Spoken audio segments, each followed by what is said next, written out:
I woke up this morning from the strangest dream. It was the biggest crowd that the Footy show has ever seen. Oh. And we're marching as one on that road to the Holy Grail.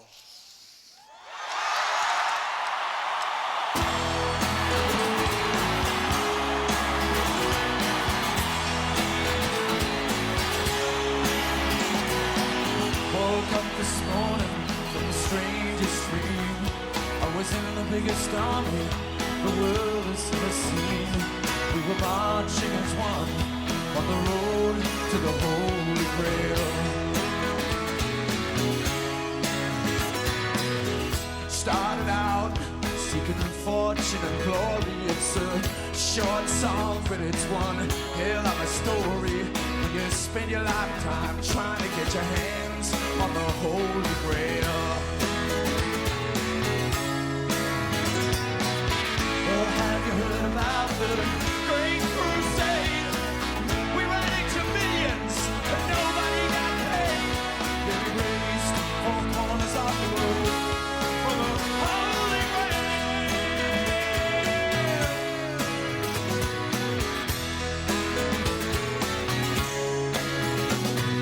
All the locals scattered, they were hiding in the snow. And we were so far from home, so how were we to know? There'd be nothing left to plunder when we stumbled on the Holy Grail. We were full of beans, and we were dying like flies. And those big black crows, they were circling in the sky. And you know what they say, yeah, nobody deserves to die. But I've been searching for an easy way to escape the cold light of day.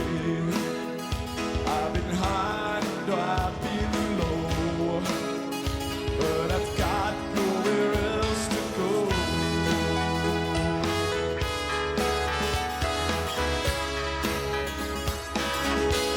There's nowhere else to go, and I'm down on my hands and knees. You gotta take me there. Let's go.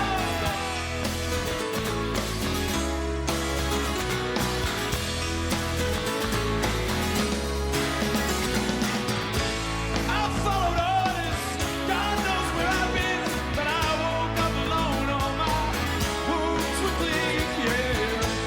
I'm still here, I'm still a fool for the Holy Grail, yeah.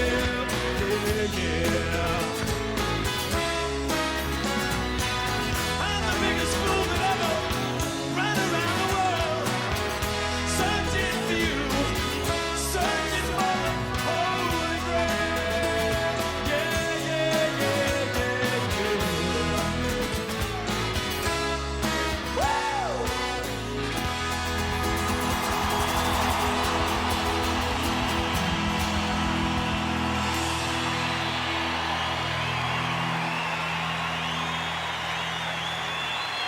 Thank you.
now, your host, Eddie Maguire.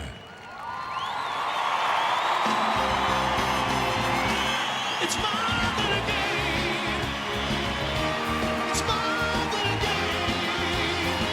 Oh, the absolute thing. It's more than a game. It's more than a game. It's more than a game. Ignoring the pain.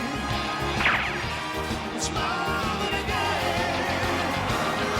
It's more than a game. More than a game. Oh, the fortune thing. It's more than a game. It's more than a game. It's more than a game. Oh, the fortune thing. It's more than a game. Good evening, everybody, and welcome to the Footy Show.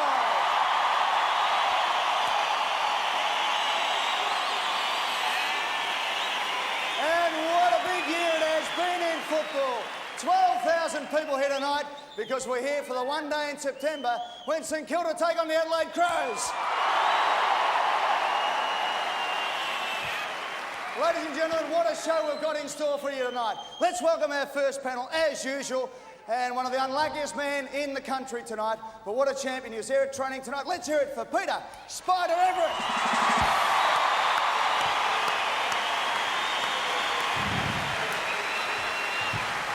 Spider, mate, welcome to the Footy Show. Yeah, thanks. Great to be here.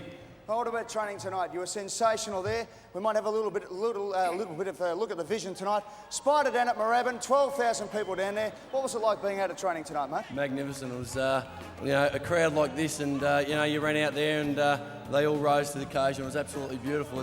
It's a wonderful time to be in football, and you can't explain it. It's magnificent. It is indeed, mate. How close were you to getting through? Well, if they draw this weekend, I'm probably 80-20 next week. So you missed by a week. 1 week, Eddie. All right, mate. And the boys, they ready to go? Tell your fans, are you ready to win the flag? Yeah, they're pumped and they're ready. All right. Sitting alongside the Spider.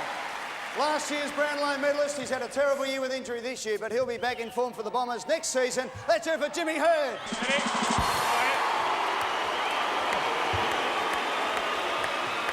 Ready? Welcome how are aboard, you? mate. Mate, you know what it's like to win in September. It's a great week, isn't it? It is a great feeling, Ed. I think, Spider's probably the only one that wants a draw. I think everyone at footy would like a result, but just a huge week in footy, and this weekend will be the climax. And ladies and gentlemen, the skipper of the Hawthorn Football Club, the second greatest goal kicker in history. Let's hear it for Jason Dunstall.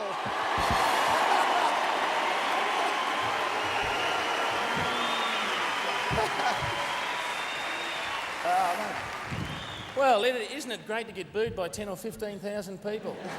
Well, it's down this week, is it? Well, yeah, I think James got more boos than I did this week. Yeah, They're turning on him. They're starting to turn. It's a very exciting time of the year. The last two teams in it. It's been a huge build-up. Everyone's talking about the grand final. And wouldn't you like to be overseas at the moment? I just want to get away from it. It's fantastic. This is what it's all about in football. Ladies and gentlemen, as usual, behind the bar tonight, let's hear it for Trevor Marmalade.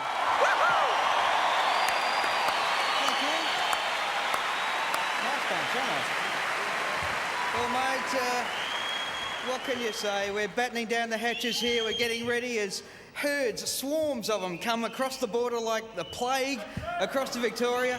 And one thing about the Adelaide invasion, it is unsavoury, but it is very well timed. Yes. In that here in Victoria, we don't have to hand in our automatic weapons till Tuesday.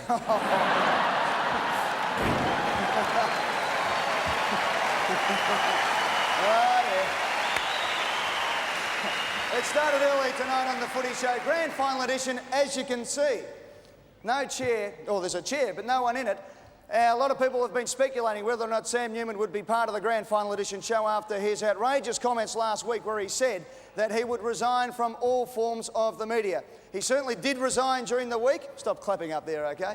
He certainly did resign, but we have knocked his resignation back. He has been forced to eat humble crow. So, ladies and gentlemen, please welcome Sam Newman!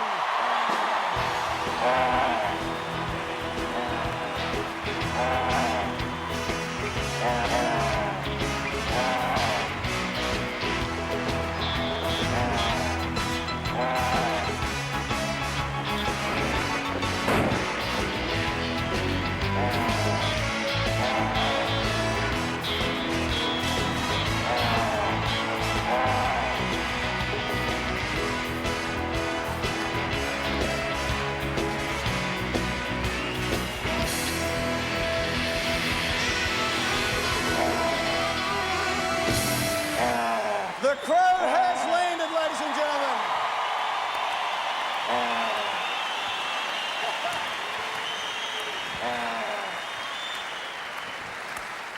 Sammy, how humiliated do you feel?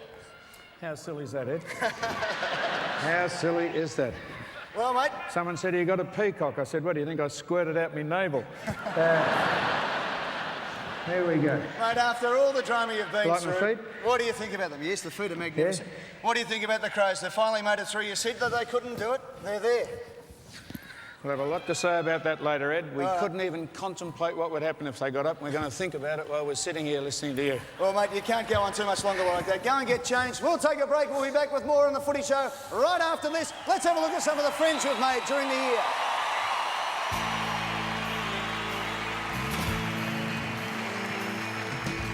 No one told you life was gonna be this way. Your job's a joke, you broke. Your love life's the old way. It's like you're always stuck in second gear.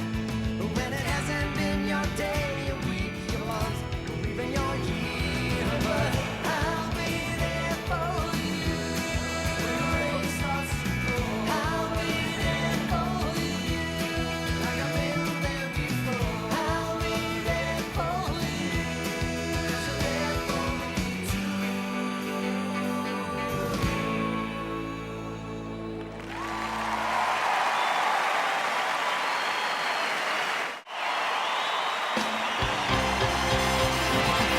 It's more than a game. It's more than a game. Welcome back to Melbourne Park. 12,000 screaming fans in here tonight as we get set for the grand final of 1997 between the Crows and the Saints. But beforehand, we have to get through a lot of correspondence, and now it's time for Sam's Mailbag.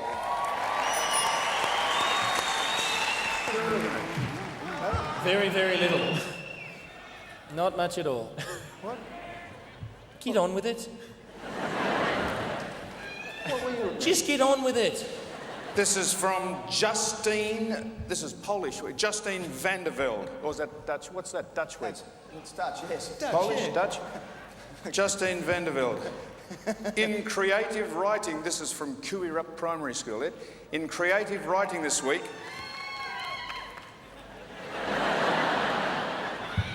cretins. In creative writing this week, Sam, sorry, Trevor. Sorry, but look, we've got a few Kiwi wits here tonight. In creative writing this week, we had to write a letter to a famous person. I thought, who is more famous than Mr. Newman, who runs the Footy Show?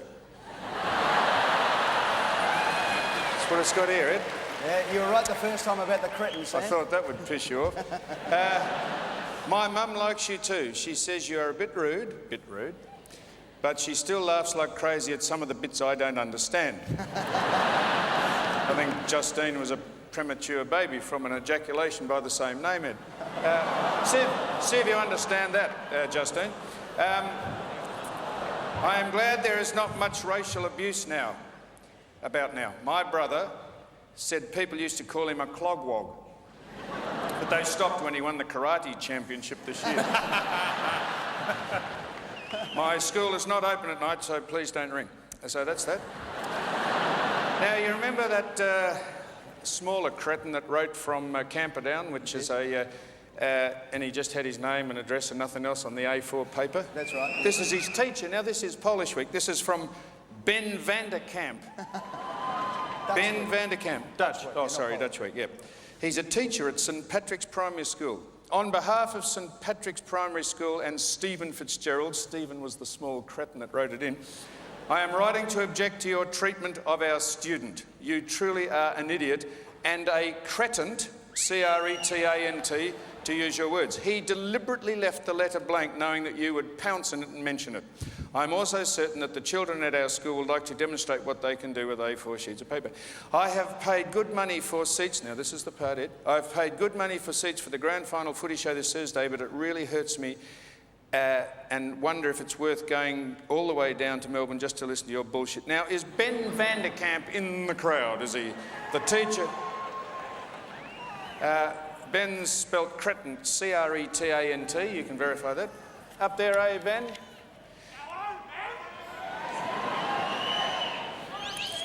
Up there, Ben. Where are you? Put your hand up.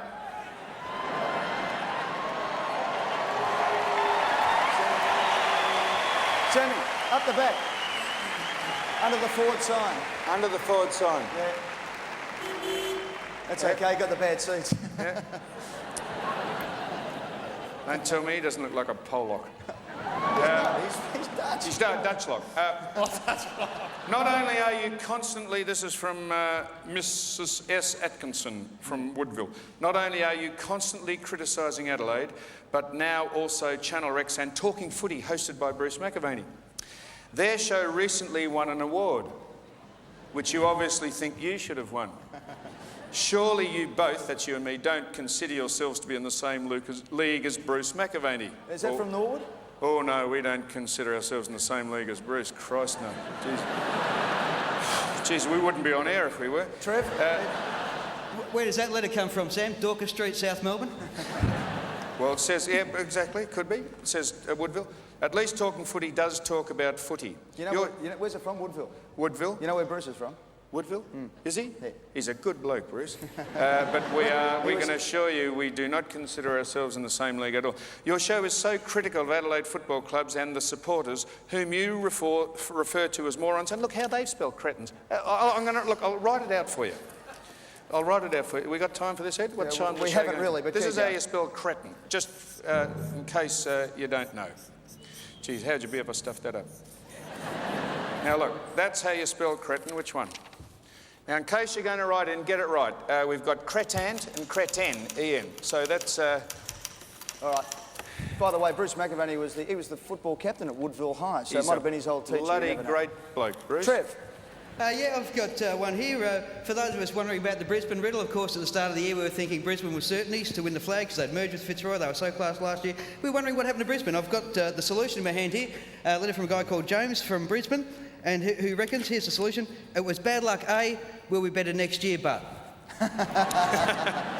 It's actually, he's in close to joke here. It's pretty dodgy, but it's not bad. Oh, go on, have a go. We've already had what do you call a cute Lebanese guy? I don't know, what do you call it? As if. As if.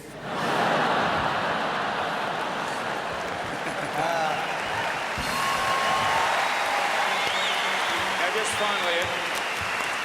And a special good evening tonight to all our Lebanese, Dutch and Polish friends out there in the community. Just finally, Ed, this week, before we do the best of the lookalikes, have a listen to this for a vain hope. Melanie Brown, I wanted to ask you, as it's your grand final edition of the Footy Show, could you say hello to myself and my friends Joe, Jess, Elaine, Carly Marie and Alana, who will be at Jess's house watching. Now, would you reckon we'd say hello to them? No, of course not. Of course you wouldn't. Okay. I mean, what a ridiculous request that is. Lookalikes. Starting with, here, the best of the lookalikes. I've got to pretend I'm not reading this, Spider. Starting with the man from the Western Galaxy, Jared Neesham, and Yoda from Star Wars. Here's the well-groomed Matthew Richardson with Chewbacca. Next is the well-read Bill Brownless with the bookworm. And here's our own bit of royalty, Ed, with King Willie Wheaties.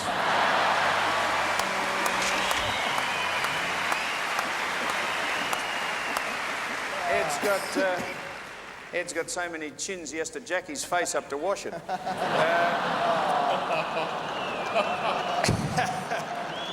know we're going bad and we're starting to slag each other, Ed. That's the last reminder call you'll get for the segments tonight, I can tell you. The man known as the Sentimen, Greg Williams, with the piano man, Elton John. And mixed marriage classics, Ed, Wayne Carey and Aussie Joe Gutnick. Robert Walls and Kevin Sheedy.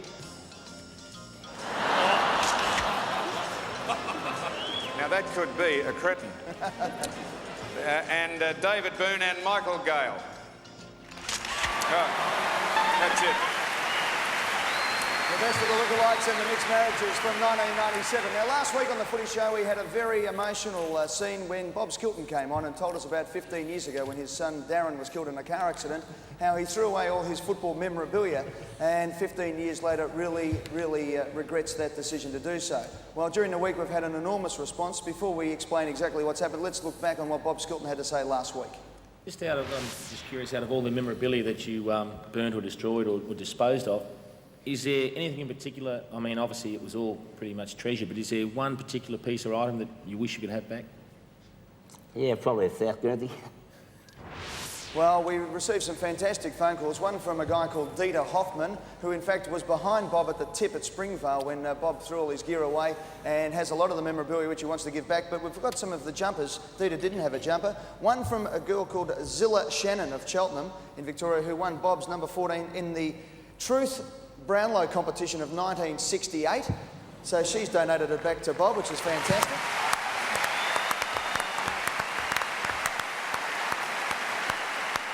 Another one, signed and autographed by Bob, the famous number 14 from Heather and Skeet Atkinson of Brighton in Victoria.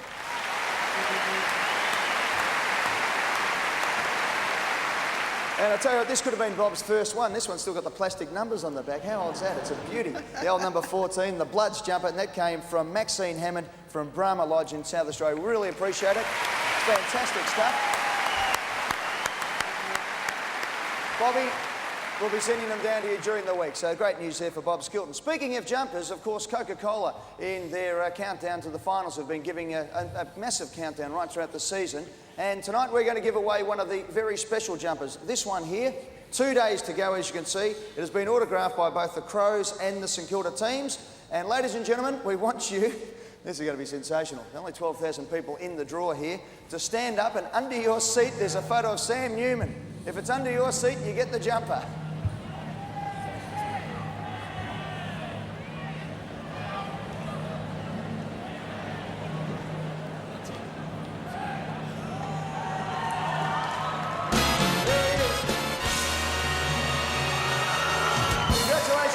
You get the Coca-Cola countdown jumper number 2. We'll take a break. If you think all the bloopers happen on the Footy Show, check this out. Back with more from Melbourne Park right after this. Doing that thing you do, breaking my heart into a million pieces, like you always do. I slipped on my mirror. Ask anyone.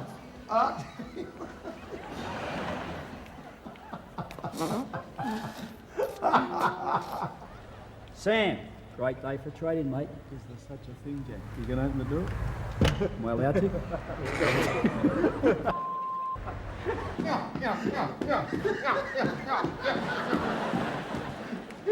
Well, certainly I do.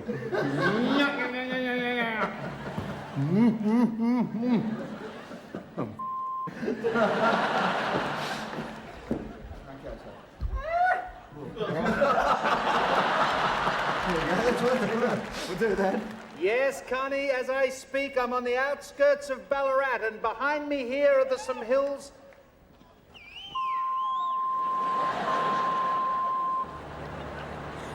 How hard is it to say behind me here are some hills and some going to come over? We're on the outskirts of Ballarat, and at any moment, over these hills, could come an onslaught of migratory inbreds and flea-ridden.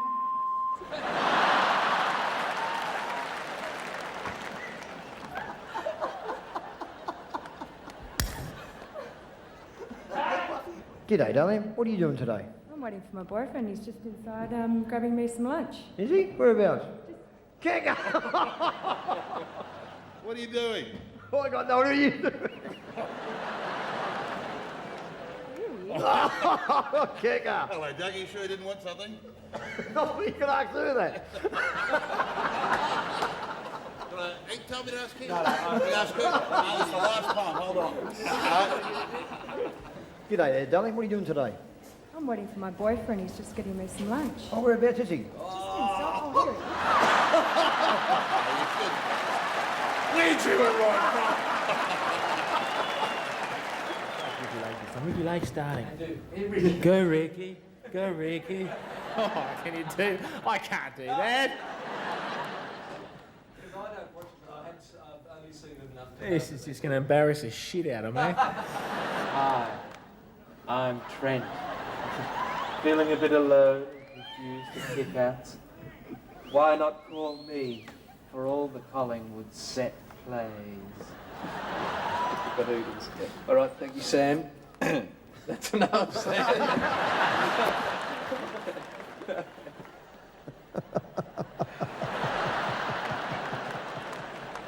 Oh, I love doing this. I'll get paid to do this. This is fantastic.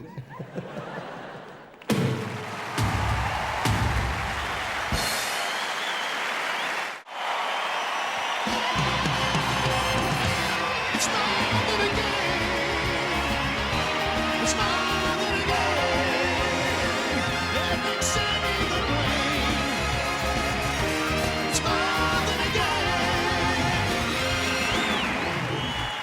Welcome back to the Footy Show, Grand Final Edition 1997. You heard the voice there of Chris Tahini, of course, who sings More Than a Game. He's got a new single out at the moment too. It's called Can You Hear the Rain?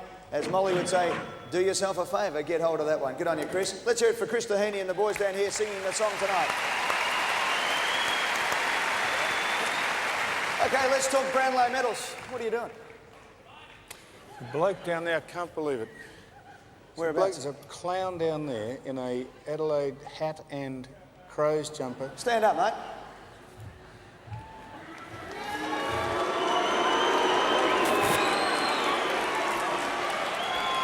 You absolute moron. You are a dickhead. Threatened. Trev? It's typical, isn't it? There's always one clown that spoils it for everyone else. And who are you? I'm your son.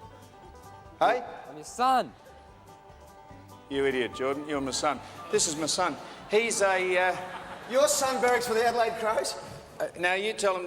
You reckon I've put you up with this? He's barraged for the Crows since their inception. I bought him all that stuff over the years. He got Tony Modra to write to him on his 10th birthday. Jordan, can I ask you why, when your father played 300 games for Geelong, you barracked for the team that he despises, the Adelaide Crows? Yeah. Good Sit answer down. came from the crowd there. What do you reckon? Sit down. I'll belt you to within an inch of your life when I get home. Which could be about next year, I reckon. I'm going to say you won't have to worry about that, Jordan. All right, let's move on now. Let's talk about the Brownlow medal during the week, boys. We've got a Brownlow medalist over there in James Hurd, of course. James? Eddie,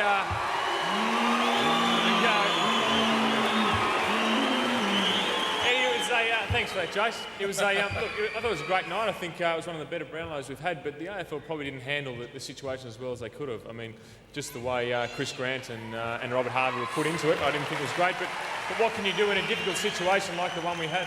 Well, look, last year they were bagged because they didn't mention Corey McKernan. This year they probably gave Chris a little bit too much prominence. But what about the actual voting capabilities? Trev, what do you think? I think it's strange that when the AFL got up and congratulated Chris Grant on exactly what, do we reckon? Well, they're all saying congratulations, Chris Grant, and you haven't won anything. Now Ed, what's going on? And Jason, you're not leaving the panel till you actually say something, but this is the way they should have done it. And it was a good night, as Brownlow medals go. They should have read the last section of votes, round 22. They should have read Chris Grant's vote out first and said Chris Grant has now got 27 votes, but he is ineligible to win the Brownlow medal. The only two, because that's the way it worked out, that can win the Brownlow medal are Robert Harvey and Peter Matera. And then they should have got it out of the way and then gone on with it and said, and read out the votes and said Robert Harvey was the winner. Well, I've got to say, Sam, for I guess one of the very rare times I do agree with you, I was disappointed the way the whole affair was handled. No disrespect intended to Chris Grant, but I thought Robert Harvey's a champion player. It was his night, and they detracted from his night. James, do you think that they should change it now to just the best? Or, well, a lot of people believe, and I was talking to a lot of football people during the week who just said, no, it is the umpire's award, it is the best and fairest, or the fairest and best, just leave it as it is, and if you get rubbed out, that's bad luck. I think that's the way it should be, Ed. It's an exclusive award, different to every other award. There are awards for the best player who maybe does get suspended throughout the year in the media. But the way the votes went this year, I think, was excellent. I think that probably the best two players in the competition got the most votes, and it did reflect the umpires did have something, or got something right. Well, outside of the Footy Show Awards, of course, the Brownlow is the most prestigious award in the caper. Hello to Jeff Kennett tonight. Sorry about that one, Jeff. Anyway, let's have a look how Sam Newman caught up with a number of people on Brownlow Medal night.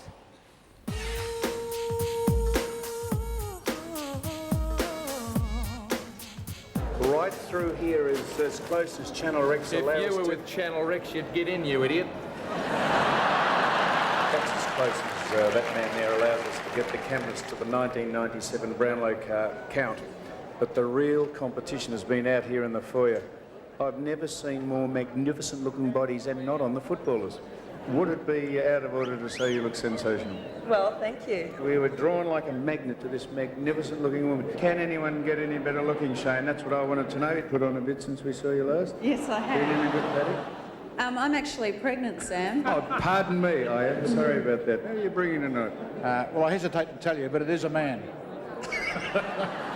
Don't start, Sam, please. Were you at the I was. ground? Yes, I was. Did you shed a tear? I did a little. It was disappointing. Nice to have women crying over you, mate. Well, we cried out of ourselves. I give you the mothers. 21 guys, teary-eyed, very emotional scenes. To be perfectly honest, Lachelle, I'd shed a tear myself because that was one of my predictions gone down the gurgler again. Earrings, and what about, do they make underwear Chanel? Oh, I don't know about that. No, so you haven't got Chanel. Not a G-string on, no. G-string, my God, isn't that absolutely enchanting? Are you in the business? Me, I do modelling, so I know a little bit about fashion. Absolutely. Well, thank you very much indeed. My Nice to pleasure. speak to you. Have a nice evening. Thank you. I've already had one.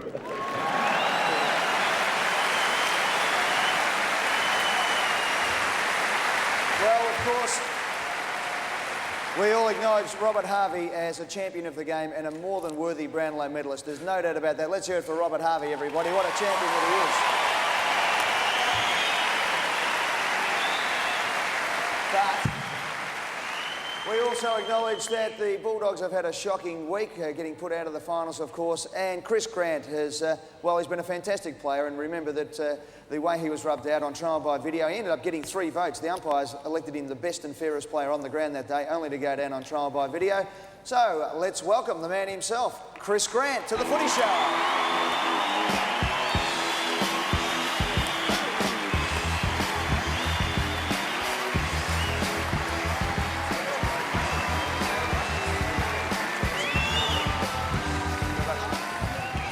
And Chris, you might have missed out on the Brownlow, you might have missed out on playing a grand final, but tonight we can present to you the inaugural Dermot Brereton Award for the best player, or the best vote getter of a rubbed out player in the Brownlow.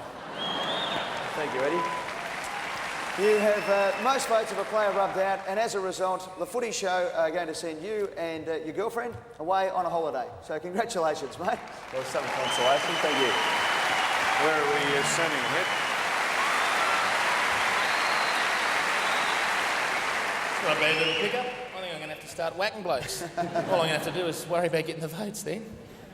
You couldn't No do chance. that, could you? No, You couldn't do that. whack blokes. The You're only too bloke fair. you whack. You're too pretty. Just get straight up. They do that. There's not a bloke you've whacked that stayed on the ground. You are a puff nose. How can you I'm a talk puff about nose. aggression? Can we just get the camera in on his nose and see You're what right, puff girls. nose is? Please.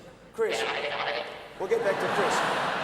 Chris, what about the situation? How was it sitting at home knowing that you rubbed out? You couldn't win the award, you knew that, sitting in Williamstown, but as the votes went on and you knew you were probably a good chance to pick up votes in the last round, and you thought, I'm going to actually win the Brownlow. After last year, missing out on the Brownlow, when in the last game, your great mate James Hurd over here picked up 3 votes, you picked up 2, and Essendon defeated the Western Bulldogs by 3 points on that occasion. So you're probably a bit stiff there. Oh, I don't know about that night. You know, last year certainly, James had a fantastic last round and obviously deserved the last 3 votes. Yeah, it was pretty difficult sitting at home on Monday night, and we played Hawthorn in the last round, and I wasn't too sure whether I'd get too many votes in that game at all. And after Robert passed me, I thought, well, perhaps if I don't get votes, I won't have to worry about it. But unfortunately, I don't think I'll ever say that again. But unfortunately, I did get 2 votes in that last game, and it took me past Robert. Now, Chris, I've got a theory that the umpires didn't report you. They had a look at the vision and they didn't report you. I reckon they kept giving you votes purely because you deserved it. Usually they drop off people who've been reported. I reckon it was a they did it to stick it up the league in the end. I'm not sure. Not sure. Well, Corey McKernan had the same thing last year, so it's not a whole new situation. James? Chris, after the night, the Footscray guys seemed to come round to your place pretty quickly. Did it end up being a big night in the grand household after the Brownlow? Well, Melanie and myself are looking at having an early night, James, and unfortunately the guys come around and spoil the party. Who was that? Who was you? Melanie, my girlfriend Melanie. Oh, Melanie, sorry. Melanie. Spider? Yeah, has it been a tough week since the camp? Just the next few days after it? I think so, Spider. I think we just had a disappointing weekend, and perhaps it was the icing on the cake for us. To go down to Adelaide after leading by so much, and then eventually come Monday night to really not be able to win the Brownlow medal was a bit disappointing. But really the focus for me has really been the disappointment of not winning on Saturday. Grandy, the press conference on Tuesday, I thought you handled yourself very well and really spoke excellently. Was that your idea or was that your management's idea? A bit of both, James, yeah. John Andrews, yourself, and we sort of spoke the day of the Brownlow, just in case something did happen that night, and we decided that if I were able to get up and win it, then we wouldn't make any statement on that night. And I think the main reason we did that was because we didn't want to take too much of the focus away from Robert, and it was a difficult situation for me to be in, and I'm sure it was for Robert as well, and we thought that we'd just make a statement the following morning and let Robert have his glory. All right, Chris, forget the Brownlow. What happened in the last 35 minutes of football for the Western Bulldogs this year? I wish we knew. I wish we knew, Eddie. We've had a few days to think about it now, and it's been a really disappointing week. It's going to be a long 6 months before we play our next game and get a chance to redeem ourselves. But we've had a lot of the last few days to think about that, and hopefully, if it's a learning experience for us, we've seen over the last couple of years with North Melbourne and Carlton over the last couple of years, it's been more of a learning experience for them, and hopefully we can get up in the next couple of years. Good on you, Chris. Now, Grandy, can I just ask one more question, Ed? It was reported after the game that Terry Wallace was disappointed with some of the senior players for the last quarter capitulation. Has anything been said along those lines? Was it true, Chris, that he actually said to you boys, you were talking about... Is that? Is it true that the coach said after the game... Sam, Shut up. Don't encourage him. Is it true that the coach said after the game, you blokes were talking about getting tattoos after the season? Why don't you go and get a tattoo that we blew at 1997 on your forehead? Oh, I don't know about the latter, but yeah, look, it was just a disappointing day for us, and I suppose in situations like that, when you're up against a side who's looking at playing in a grand final, and all of a sudden you start going down and the other side starts coming back, you want your senior players to be able to stand up and be counted, and unfortunately us as a group didn't stand up, and Adelaide overran us. Well, last year runner-up, this year disqualified, next year, well, the world's his oyster again. Let's hear it for Chris Cant from the Western Bulldogs.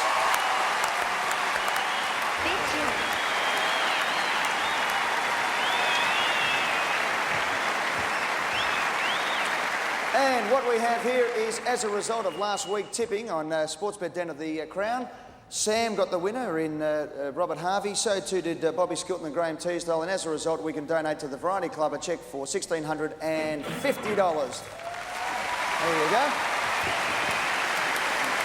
All right, we're going to go to the interchange. We want Spider to stay with us to have a look at the St Kilda side, which we'll be doing in a few moments' time. In the meantime, we're going to say, Hurdy, you can slip off and prepare for other activities. Jason, before you go, of course, is this the last time we're saying goodbye to you? You're going to go to Channel Rex next year or what? Oh, Eddie, What would you do there? I have no idea what to do there. Probably the same I do here, nothing. What have they asked you to do? What have they asked you to do there? They've asked me to do nothing, Sam. It's basically just all rubbish that you and Eddie have made up. It's ridiculous. So you can say right here and now, officially, you're staying at 9. I can't quite say that. Why can't you say that? I have no idea what I'm doing next year. Well, why not? Why don't you stick with us? Oh, sorry for not mapping out my future. Ladies and gentlemen, we know that these two have a great go at each other. Let's look back on some of the battles during the year between Jason Dunstall and Sam Newman.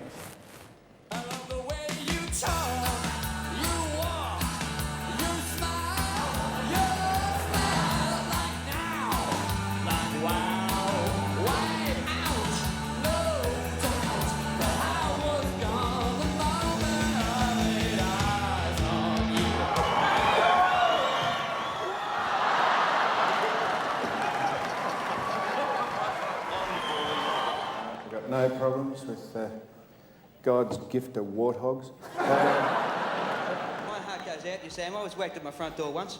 Tell you what, don't upset the Mormons, whatever you do. I was shattered when I heard. I mean, a lot of people probably thought I would be, you know, overjoyed by the thing, but God, I'm a poor liar, aren't I? I've got to tell you, Sam, I laughed my guts out. What are you doing there? Piss off.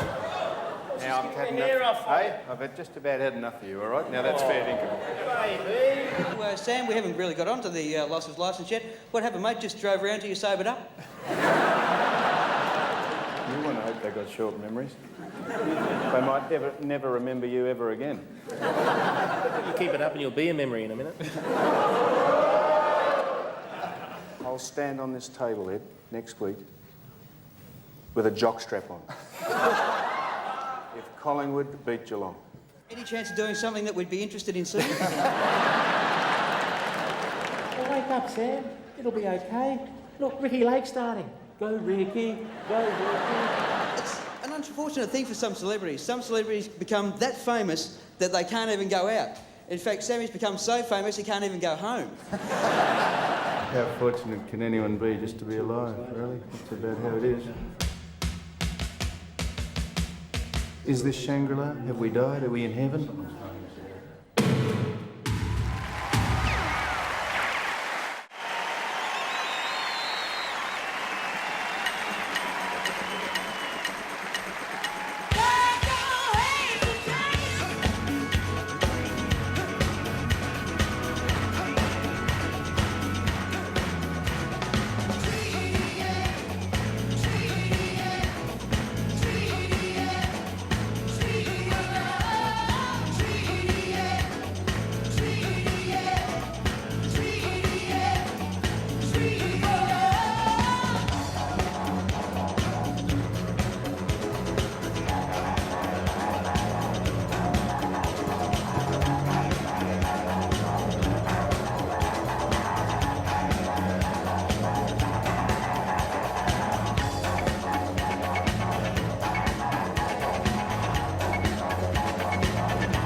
let's hear it once again for Yotha Yindu and Manuel Yunapindu. Aboriginal players tonight: Chris Johnson, Michael Long, Shea Cockatoo Collins, Justin Murphy, Troy Cook, Mark O'Loughlin, Shane Bond and Peter Burgoyne. And our other players here tonight: Daniel Harford, Gary O'Donnell, Damien Moncur, Steve Phoebe, Stephen Tingay, Duncan Kellaway, Ben Graham, Daniel Chick. And how significant with the racial vilification laws really kicking in the AFL in recent times to see the two protagonists there. And to speak of Damien Monkhurst and Michael Long going hand in hand together. That's fantastic. That is what football is all about. Let's hear it for Yotha Yindi. Let's hear it for our footballers. And let's hear it for the end of racial vilification in sport.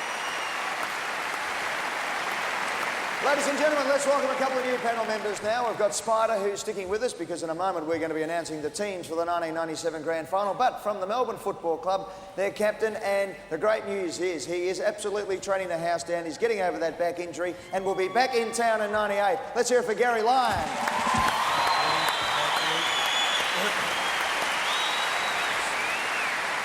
And from the Hawthorn Football Club, voted during the week as the Spunk of the Year, let's hear it for Shane Crawford.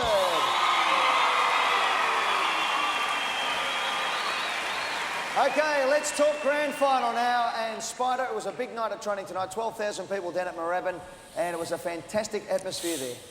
Yeah, it was a great atmosphere, there's no doubt about it. Something we've never experienced before, and just running out onto the ground, it was just magnificent. It was just unbelievable. All the supporters there, you know, it was just magnificent. It was just something you can't explain.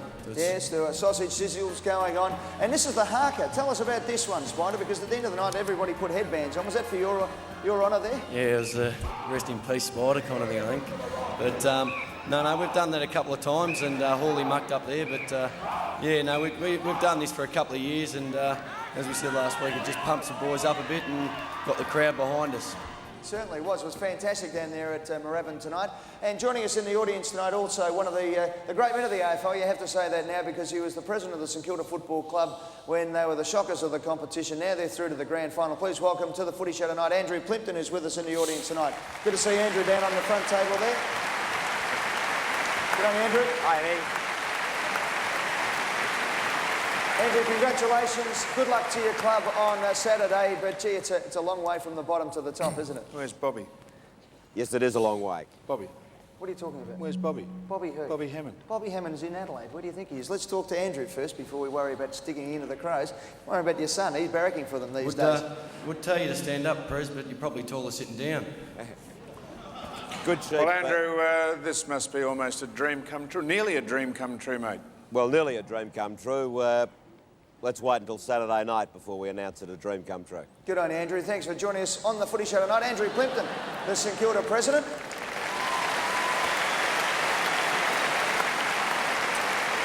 Let's talk to a couple of the boys who are going to be playing. Unfortunately, the Spider will be in the stands with us, but one bloke who will be, and what a fantastic story this will be if the Saints can get up, because, as we all know, the Saints have only won one flag in 1966. This could be their second. In the first one, there was a bloke playing in the back pocket by the name of Brian Sirakowski, and on Saturday, there'll be a fella by the name of David Sirakowski in the ruck. Let's cross out to his Brighton home now and welcome from the St Kilda Football Club, David Sirakowski. G'day,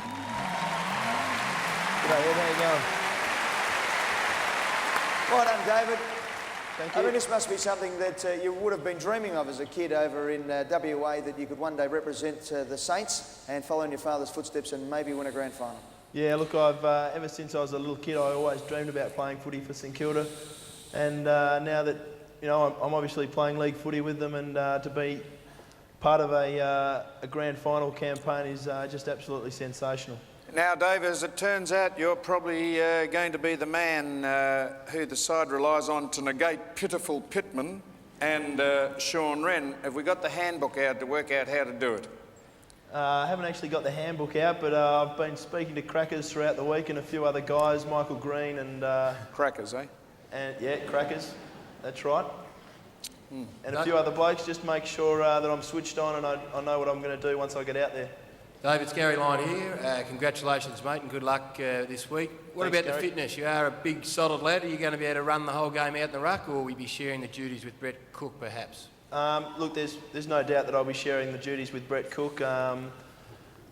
And as far as running the game out, I mean, I think my fitness is fine. I've been training since, you know, mid-October last year with Russell Green and all the boys, and my fitness is fine. This is a grand final. This is what we do all our pre-season for. So, you know, we're really looking forward to it. David, did you grow up listening to your dad's stories about 66? Oh, Dad really only tells me one story about 1966, and that was, he reckons he was best on ground, but I've seen the video a few times. I'm not really too sure about that. Well, mate, good luck. Maybe you might be able to pull off that double as well. While you're lying there, sit back and relax, and let's have a look at the teams. And there are some interesting changes to both lineups for the grand final of 97. Let's have a look at the St Kilda lineup first of all. Coming into the side is Robbie Neal, who will obviously have a tagging role, and going out Matthew Young, who's injured his back, which is a tragedy there for Matthew Young going out of the side, yet another injured player. From the back line, we've got Justin Pecker, Jamie Shanahan, Jason Cripps. The halfbacks are Max Hudson, Darryl Wakelin, Stephen Ziller. Ozzie Jones, the All-Australian on the wing, Tony Brown in the centre, and Nicky Winmar, who celebrated his 32nd birthday today, and of course his father, ill in WA, has plenty to play for Nicky Winmar. The half forwards are Jason Daniels, Stuart Lowe, Matthew Lappin. The forwards are Barry Hall, Jason Heatley and Andrew Thompson. The followers are Brett Cook, who of course came from Fitzroy last year, seemed to be out of favour early on in the year behind a whole list of tall players. Suddenly he's the first ruck in a premiership side, maybe. Harvey, of course, the Brownlow medalist, and Nathan Burke, the co-captain. The interchange, Rod Keogh, Robbie Neal and David Sirakowski. And the emergencies are Christian Bardsley, Daniel Healy and Shane Wakelin. But bad luck there for Matthew Young, and Robbie Neal comes into the side. Let's have a look at the Adelaide Crows now. In their very first grand final, only in their 10th season, it's a sensational performance, and David Pittman comes back from suspension, and former Collingwood player Brett James comes into the lineup for a grand final. Out, of course, Tony Modra, who's had his knee reconstructed this week, and Trent Orman-Allen, who came back from a broken jaw, only now to, of course, contracted glandular fever. So how unlucky is he? Let's have a look at the lineup for the Crows. From the back line, Kane Johnson, Nigel Smart, Ben Hart. Then we've got Simon Goodwin, Peter Caven at centre half-back and Andrew McLeod. The centre line is Matt Connell, Darren Jarman and Clay Sampson. The half-forwards, Shane Allen, Matthew Robram and Chad Rentoul. The forwards are Rodney Jamieson, Sean Wren and Troy Bond. The followers, David Pittman, who comes in, Kim Costa and Mark Bickley, the captain. The interchange, Tyson Edwards, Brett James and Aaron Keating. And the emergencies are Brett Chalmers, Barry Stanfield and Simon Tregenza. Pittman in and James, Modra and Orman-Allen go out of the side. Sam, what do you think of the respective lineups? There's a lot of no-name brand footballers there for a grand final, isn't there? Guys who you'd never dream would have made it through to a grand final. That is true, Ed, and I just would like to say, in all seriousness, we feel for Tony Modra, who we give a bit to, but he's been a fantastic player this year, and that would be an absolute tragedy, as it would be for Orman-Allen and the other young boy. Young. But Tony, we really do sympathise with you, a bit like Jason last year up in Sydney. Well, he's won the Coleman medal, of course, and now he's out of the grand final side. Boys, first of all, Spido, are you happy with the side as it lines up for St Kilda? Yeah, unfortunately for Youngie, it's one of those things. You know, you really feel for him getting admitted, you know, obviously tonight, and you know, it really opens the door for Robbie Neal. I don't think he's played seniors for probably nearly 2 months. Would have been 8 weeks, and you know, it's just a very big opportunity for him, and I hope you know, the 21 of them make the most of it. All right, well, let's go back to Sarah. Sarah, you're on the bench at the moment. Do you expect to start there and just interchange with Cook and run it around that way? Yeah, I think that's probably what's going to happen, Ed. Cookie started off last week and did a very good job on McKernan. And we, you know, sort of switch about halfway through the first quarter and just take it from there. Would Sorry, Sam? would it depend on who starts in the ruck for Adelaide? If it was Wren, would Cook start? And if it was Pittman, would you start? No, I don't think it'll change, Sam. It's the way, you know, it worked last week, so there's no reason why it won't work again this week. All right, let's go to Gary Lyon. Now, Gary, these two teams are the best kicking teams in the competition. They get the ball inside the forward 50 more than any other teams in the comp. Adelaide Crows got the best defence. St Kilda got the best midfield. Yeah, I think the midfield is going to be one of the key reasons that perhaps I think St Kilda will win, Eddie. I think Harvey and Burke's ability to run hard from start to finish is going to be a handful for Adelaide. I just can't see who's going to pick them up. I see Jarman has been named in the middle, and Jarman on Harvey would be pretty interesting. One who's brilliant but spasmodic, and the other one is just a perennial runner. So that'll be interesting. Sirakowski and Cook's ability to get the footy to ground level is all important. Croft, what about you, mate? You play in the midfield. How do you go against these guys? Let's have a look at the Crows first of all. Can you pick them off, do you think? Can the Saints do it? I think Darren Jarman's certainly the key. But firstly, I'd just like to congratulate both sides on making the grand final. It's a fantastic effort. And much also so. the Hawthorn Reserves are in the grand final, so good luck to them. We've got a few supporters there. And also, Eddie, I do believe St Kilda will win, and I think the Norm Smith medalist will be Andrew Minnie Thompson, number 29. For what St reason? Kilda. For what reason? Because he does all the one percenters, he's worked really hard, and he Who? won't let this grand final slip away. Who? Andrew Minnie Thompson. He'll Come be on, the Sam, Norm he was Smith St Kilda's medalist, will best he? player last week. He'll be the Norm Smith medalist, will he? There you go. You'll probably get him at 50 to 1 at Sportbook. I did. So have a couple of dollars each He way. has had an outstanding year, Tomo, and I think he kicked the first goal last week. Last week. So it'd be great to see him have a big one. Trev, how do you think this game will pan out? Oh, look, it's very difficult to say, although, the game's changed a lot, hasn't it? From the old Suburban League, of course, St Kilda taking on the City of Adelaide, and it's probably just as well it's gone outside the Suburban League, because I live in St Kilda, and having walked around the streets there for the last few days, I don't think we could really rustle up a team out of the suburb. although if we could, it'd be a tough team, but they'd probably be late. Now, Spider, in your considered opinion, yours too, Gary, and of course yours too, Shane, would you think that Robert Harvey, the Brownlow medalist, they'll have to do something about him, just like maybe St Kilda will have to do something about a couple of the Adelaide key players, but what do you think they would do with Robert Harvey, the Crows? Obviously, he'll be Have you tagged. given it a lot of thought, mate? Pardon? Have you given this a lot of thought? Well, I don't really play in Robert Harvey's position, I'm sorry, Sam, but I've actually helped David Sierakowski through the week and Brett Cook, hoping I can give them a lending hand. But my opinion is that I think Robert Harvey will be tagged and they'll probably use a 2 or 3 man rotation on him, which clubs have to because of the amount he does, the amount of ground he does cover. Boys, let's go for some tips here. What do you reckon, Gary? Who's going to win the game? I think St Kilda will win, Eddie, and win by about 26 points in the end. Quite comfortable. Shane Crawford. Well, Ed, I think, I'm the same as Gary, but I think they'll win by 27 points. Okay. Sam, we'll wait for your tip for a few moments. In the meantime, let's thank David Sierakowski for being on the show tonight. We really appreciate it, David, and good luck on Saturday. And let's hope for your sake you can emulate your father. Thanks very much, Ed. Thank you. Be a nice drink with the Sierras, father and son, if they can get up the Saints. We'll go to the break and have a look at some of the big stories that have been broken on the Footy Show this year. I read the news today, oh boy. Carlton will run on to Optus Oval, but they won't be the Navy Blues. They will be the M&M Light Blues. Really hits the heart and the soul of an Aboriginal person, being myself. Do you think the board have considered sacking you at any stage this year? I think there might have been a few on the board who have. I thought, well, if I get caught, well, surely they've got to understand that I had a legitimate reason for this, so that when it eventually did come about, that if I told the truth, everything would be all right. And as it's turned out, everything is all right. I'm still alive, and I'm going to miss a big chunk of next year, but I've learnt my lesson, and I just, drugs in sport are not the answer. Justin, can I ask you what went through your mind when you walked in after the game and there were the drug testers and they said, right, number 16, over you come, here's your bottle, fill it up? Well, 2 things. It was after training, and I'm number 15. 15, rather.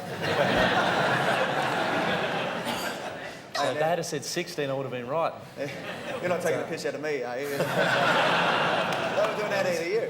Do you think the umpires are absolutely the wrong people to give Brownlow votes, and you were quoted as saying they're unqualified? The reason why they are umpires is because they didn't have the ability or the courage or desire to become a footballer.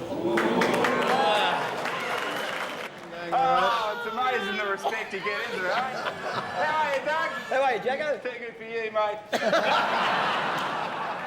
Have you any second thoughts about maybe retiring at the end of last year? Do you want to ever come back and play? Second thoughts. Was it your decision to retire? Did you make that decision? Or Thoughts, you said. Second thoughts. Yeah, that's how you rear well, most people know what I'm trying to say, Sam, out there. Well, I would dispute that, Doug. I'd say most people have no bloody idea what you're trying to say. I don't know what he's saying because Roger, I played. Do you think you could have played another year of league football, Roger? Second. Thank you very much, ladies and gentlemen. He has been fighting a debilitating disease called Meniere's disease, but of course we remember him and know him well as the Tiger. Let's hear it for Brent Croswell.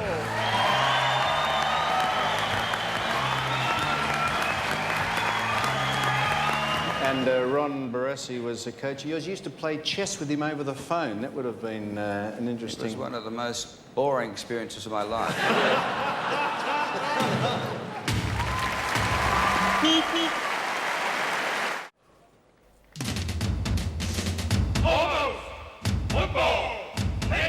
Yes, the grand final of Almost Footy Legends, Trevor Marmalade with the top 10 skills. Yes, indeed, Ed. Let's go to the vision straight away here. Let's go to Doveton Eagles v Mount Waverley Catholics. And 4 bounces by Alan Campbell here. Has 3 bounces, has 4. Great shepherd from Scotter. He's dogged it. Great goal. The Eagles are home. Al Campbell tops it off. The captain coach with a marvellous goal. Everyone on the field is in there to celebrate that one. And I think he's got a future as a commentator. We're looking for a big grab here from the North Wangaratta Hawk player. And very nice indeed. And can't get a big sort too, I think, the boy there. Next we go to Myrtleford v Albury, and we're looking for a soccer goal off the outside of the left foot here. Oh, nice touch, beautiful. Bradley McPherson with the goal off the ground there. Good effort, Brad. MHSOB versus Mazenod. And we're looking for Stewie McMullen with the grab. Well done there, Stewie. That's what you call a hanger there, Ed. Magnificent mark, that one, Trev. All right. Baldwin versus Q here, and we see the young player. He kicks the ball, marks his own kick, then plays on, swings onto the right boot, and all clear. Thank you very much. Lovely play. Right half-time, sir. He's unbelievable. This kid does everything. And, washes the jumpers. He coaches aside and he dinks the rest of them to the ground. Yeah. All right, Euroa v Shep United here, and a big grab. Matthew Mills, the player there. And notice Matthew sent in his own mark. Well done there, mate. Greensborough versus Mumuruthi. And we're looking for the one-hander. One-hander there by Glenn Smithers. And very nicely plucked out of the air. I think we'll pay that one. He kicks the ball long. And a big mark we're looking for here.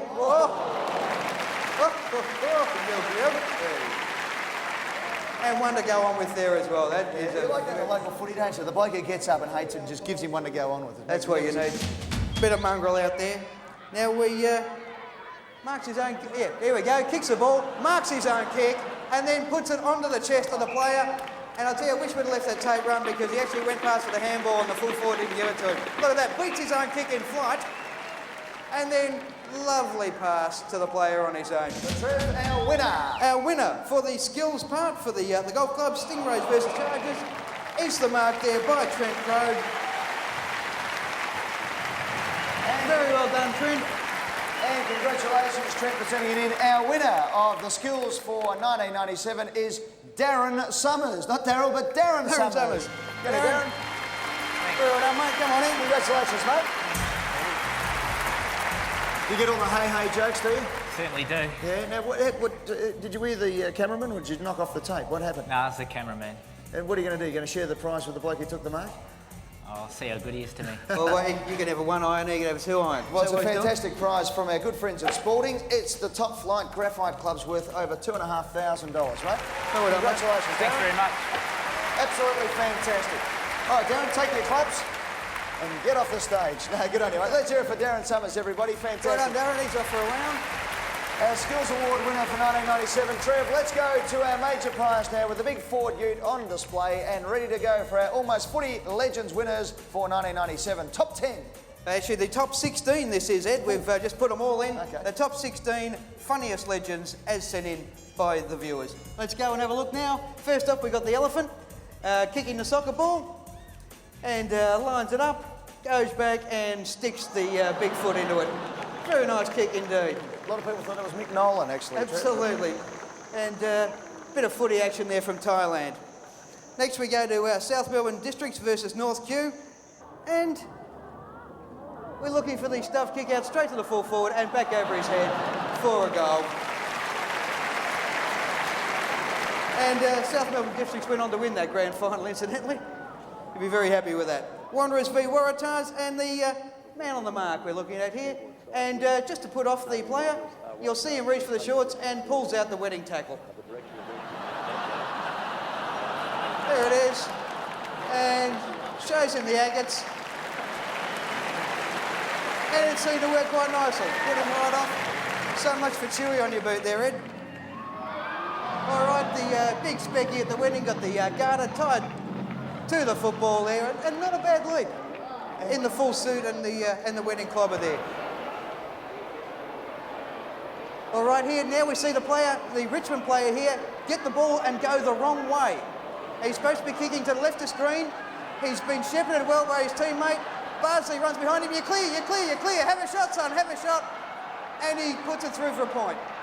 And then realises what he's done. Very well indeed. Next we got...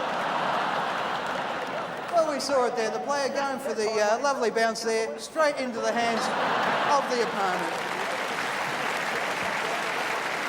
Now, watching the kid go arse over here. Bang, there he goes. Now, yeah, here it goes. Ball comes over and... Thank you very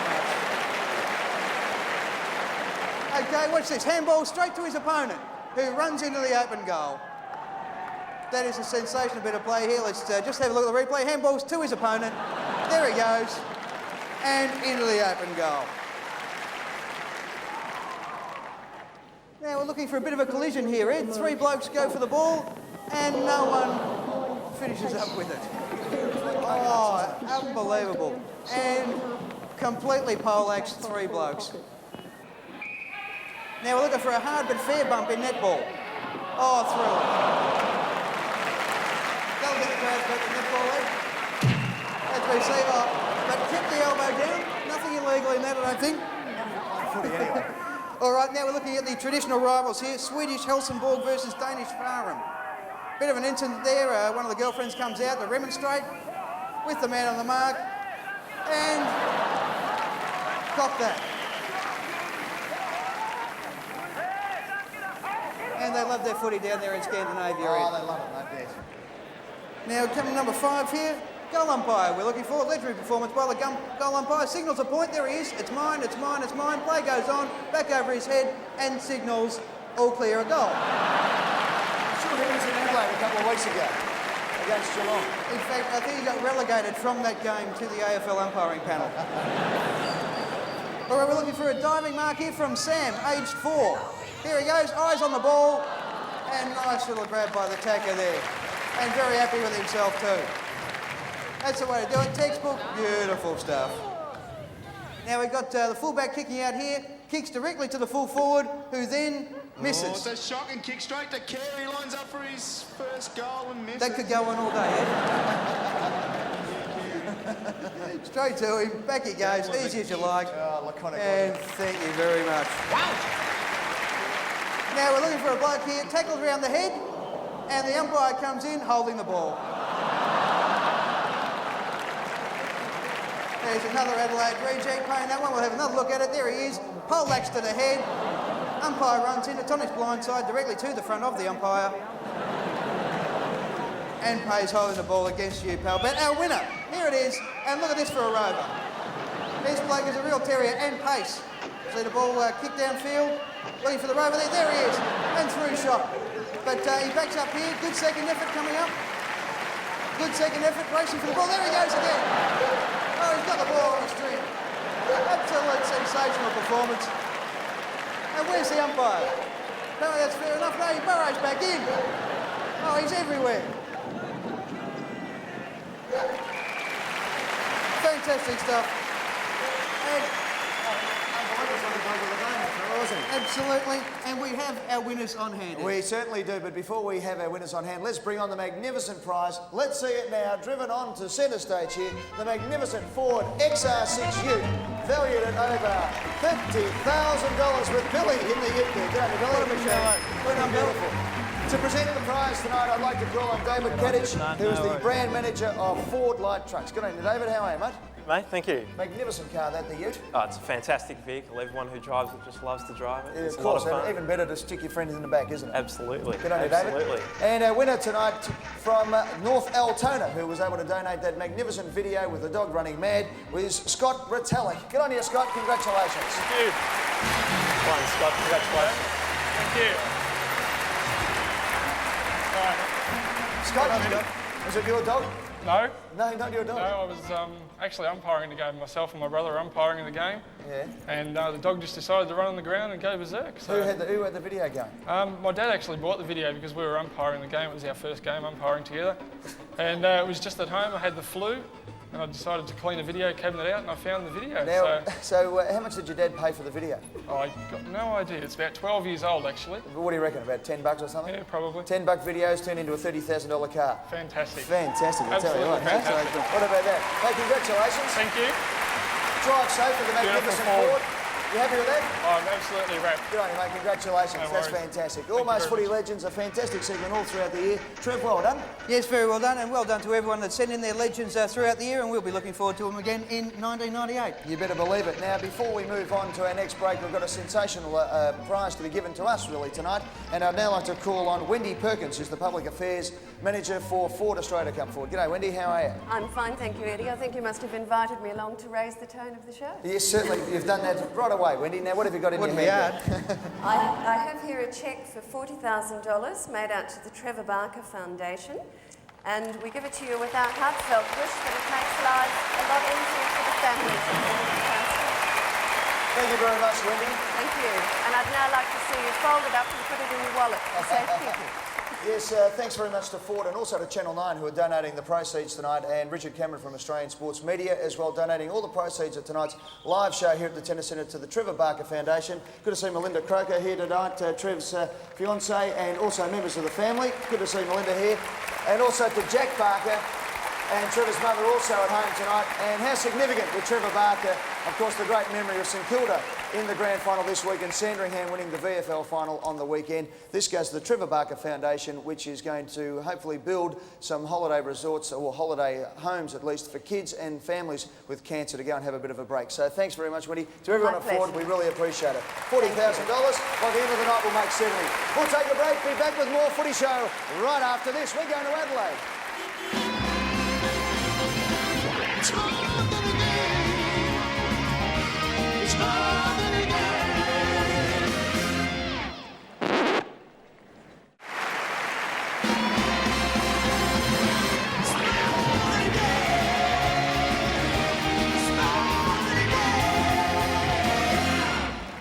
Welcome back to the Footy Show. Let's welcome our new panel members now. From the Geelong Football Club, please welcome Billy Brownless.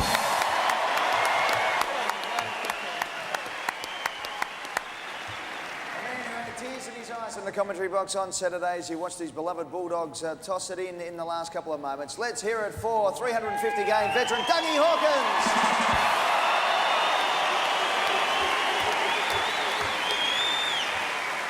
And while Dougie had a tear in his eye, the man next to him was laughing at him. Let's hear it for the kid himself, Dermot Brereton. Well, Derm, at the moment on stage, you're the only person here who's actually played in a premiership. You played in 5 of them. What is it like on a Thursday night, ready to go in a battle for a grand final? Fantastic. On the Thursday night, if you could get a crowd like that every night of the year at training, you would be the best trainer on the track in the league by far, and you win a Brownlow every year. It's just wonderful training in front of a crowd that size. There's no half-hearted efforts either when you've got a crowd that big at training. Now, what about when you run out to play? What was going through your mind in those days? Was it just single-mindedness that this is the big day, you're on centre stage, let's do it? Very little that does actually go through your mind. Exactly. I still struggle to remember anything that I was actually thinking thinking along the lines of at that time of the day. You can't remember it, but it is the best feeling in your life to actually, well, just about, to run a couple of laps and you feel like you're running on air. The noise of the ground hits you from all parts and actually lifts you off the ground. It's wonderful. Billy, just before we talk about the grand final a bit more, today, Gary Ablett retired from football. What's the reaction down in Geelong? Well, truly a sad day, not only for Geelong supporters, but I'm sure supporters out there, because probably one of the greatest players ever to pull on the boots at Geelong. And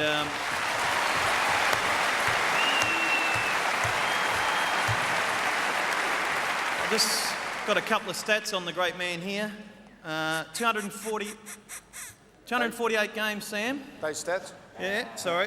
1,030 goals. Leading goal kicker at Geelong 9 times. Coleman medalist 3 times. In 1984, in his first year, he won the best first-year player. Runner-up 4 times in the best and fairest at Geelong. 1989 Norm Smith medalist. And who would ever forget that highlights? There he is. Good on you, Gary. Good to have him here too. And not only that, but Gary Abbott, what a fantastic player. And also during the week, well, yesterday, in rather unsavoury circumstances too, with Greg Williams getting the Please Don't Come Monday letter from Carlton. Then it was retracted. It's been a bit messy down at Carlton. We believe they're going to fine Anthony Kurtafidis $2,000 because he was on the Footy Show last week without a brand sponsor on his jumper, even though we had it on the week before on Barb. And of course, the Steve Silvani dramas continue. How do you think about Diesel Williams there, Doug? Well, I think, Eddie, Diesel, in my opinion, I felt he could have played one more year. I think it's very, very sad to see a champion go out that way and retire, particularly after being rubbed out for those 9 weeks. And to finish that way is very, very sad. I mean, 2 Brownlow medals. In my opinion, a great player. And I'd love to see him play one more season with Carlton, particularly if Justin Madden being out of the side now.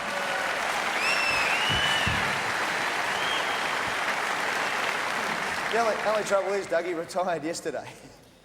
Yeah, well, good luck to you, Greg, and I hope things go well for you. And I believe they're retaining Gary down at Geelong, Bill, for some sort of public relations duties. What did you think they'd have in mind for him down there?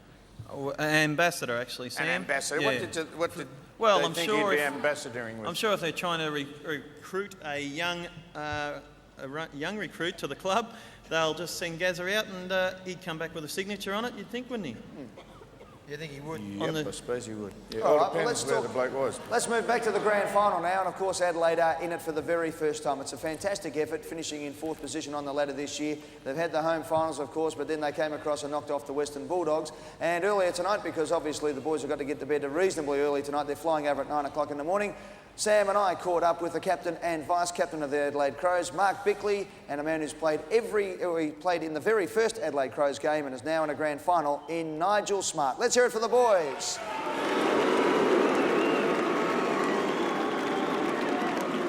Geez, boys, it must have been a big week this week building up to the grand final. Yes, it has been, Ed. There's been a fair bit of excitement over here, obviously, and it was pretty euphoric after the game, and we worked out we were going to be in there, and then it started to sink in during the week, and now we've prepared pretty well, and hopefully just waiting for the big one to come around. Well, could I ask either of you, Nigel, is this the biggest thing that's ever happened in South Australia's history? Yeah, I would think, talking to the people out in the street, they're certainly very excited that we're playing a game like this. It gives the state something to look forward to, like they haven't had much to look forward to in the past. And certainly people are very excited about it, so it is. And would there be any danger that any of the Port Power fans are behind you? Actually, I reckon they're all supporting us. I think it's taken on very much a South Australian versus Victoria feel about it, and I think most of the South Australian people, even though if they do follow Port, would perhaps have a soft spot for the Crows being a South Australian team.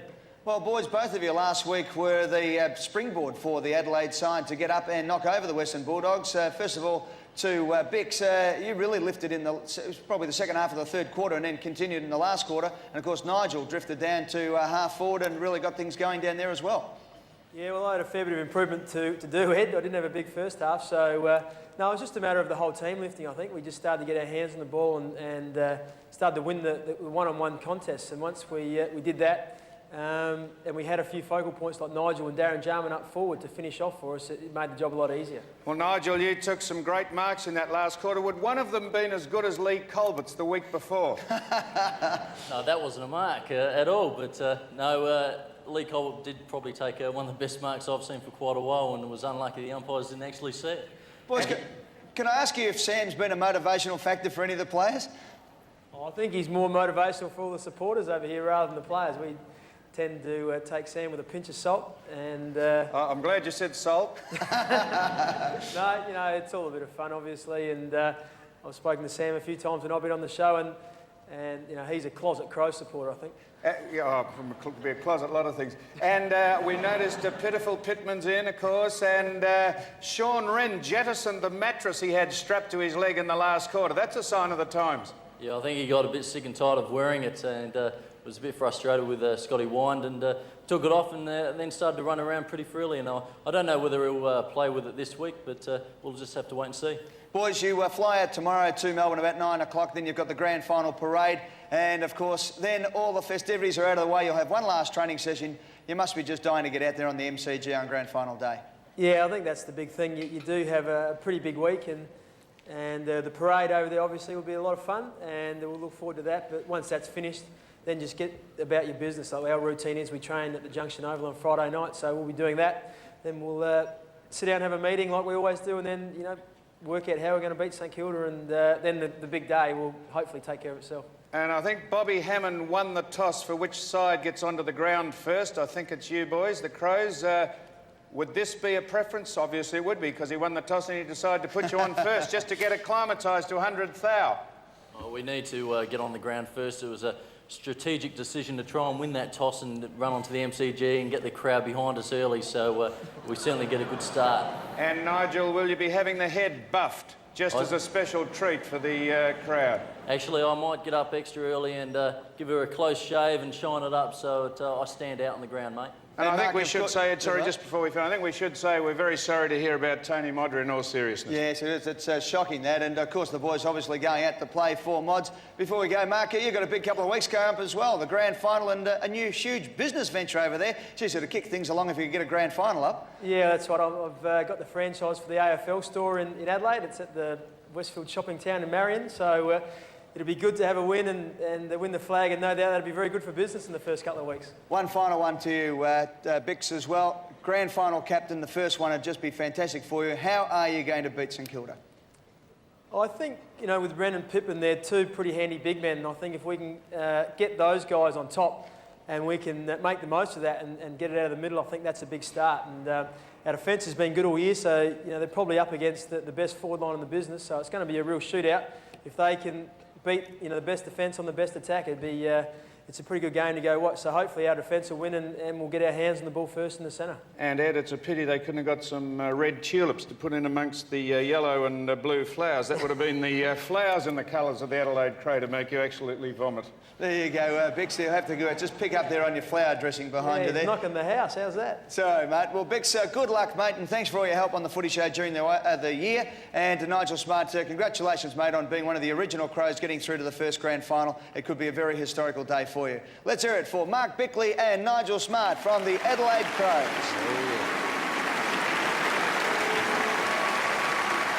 Okay, boys, so let's have a look at some of the major matchups now. And the first one we want to have a look at is Brett Cook, from, of course, originally from Fitzroy.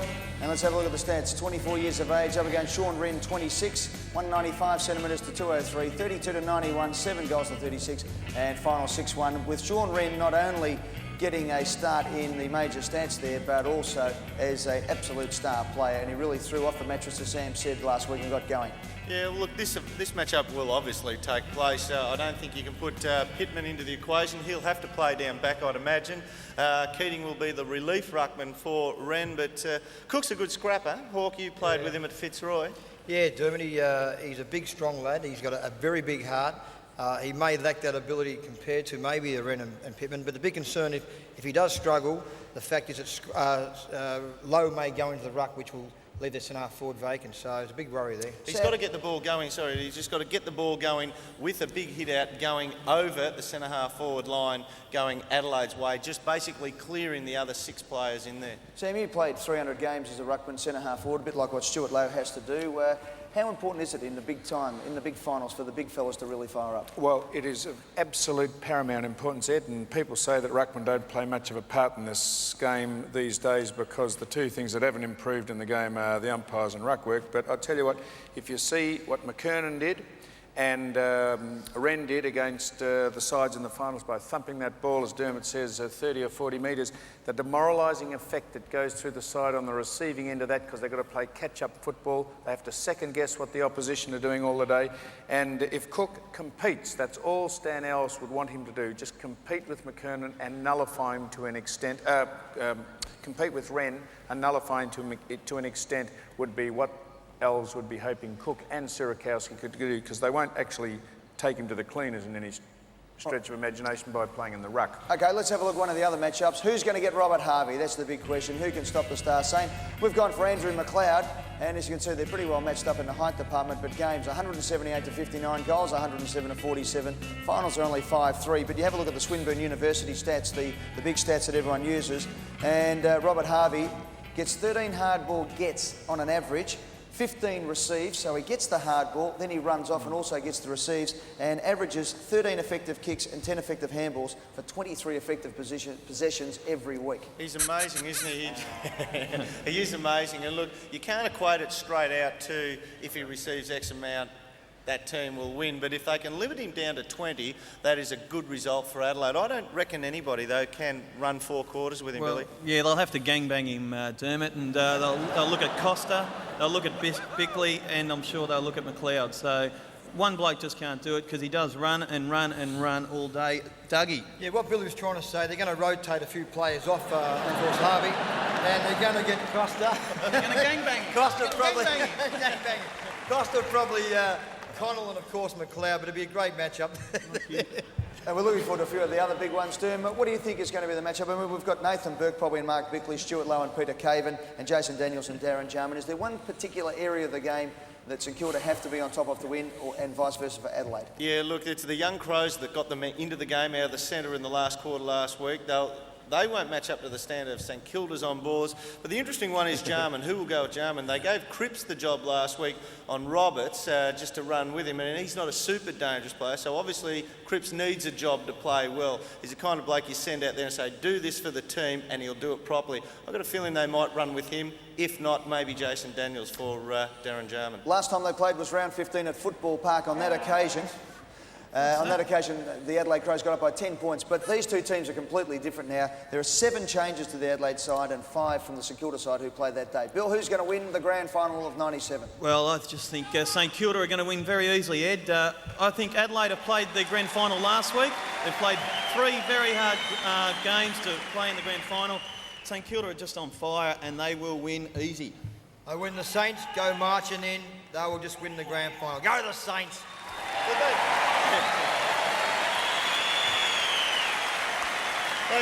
They've totally won me over, the Crows. I think they've been fantastic, so much so that I reckon they can be within striking distance at the 15-minute mark of the third quarter. From then I predict a 9-goal St Kilda win. All right. Molly Meldrum very happy down there. Good to see Molly. He fainted last time St Kilda won, so let's hope Molly can stay up on his feet. Interesting that, speaking to Kevin Sheedy today, he thought that the Adelaide Crows with their big man strength would win and win easily. Sam, who do you think will win? Well, I see it a little differently from you, Dermot. I reckon if the Crows, in all seriousness, get away to a good start in the first quarter, and they have Jarman and Smart and Wren performing, and they kick accurately, I reckon they could only get beaten by about 50 or 60 points. That's, I just want to say this, Ed. This is not a letter, but this is pretty good insight. This is from a young lad called Trent McIntyre, whose father sent this in on the 6th of May. Yep. This is a footy book, right? He did a footy book, and that's it there. And on the back, this is what he did. On the back, now can you see that? He had 1 and 2 Crows and St Kilda playing in the grand final. That was in 6th of May. Pity about Fremantle, Richmond and Carlton, though. Well, but anyway. but that's not bad, is it? That is fantastic, yeah, fantastic, Sam. Riveting. Well, geez, I thought that was pretty good, and the league have brought these out, Ed. These are, they'll be handed out to, there's 70,000 of these to be handed out. These are in the club colours in case it rains, and it's meant to. Okay, good on you, Sam. All right, and with that in mind... What else you got? You shouldn't have done the joke about the chins before. I'm not going to help you anymore tonight, OK? We'll take a break. When we come back, we'll have the best of Street Talk and this week's Street Talk and our grand final edition of the Footy Show player review. That's all still to come right here on the Footy Show, live from Melbourne Park with 12,000 people.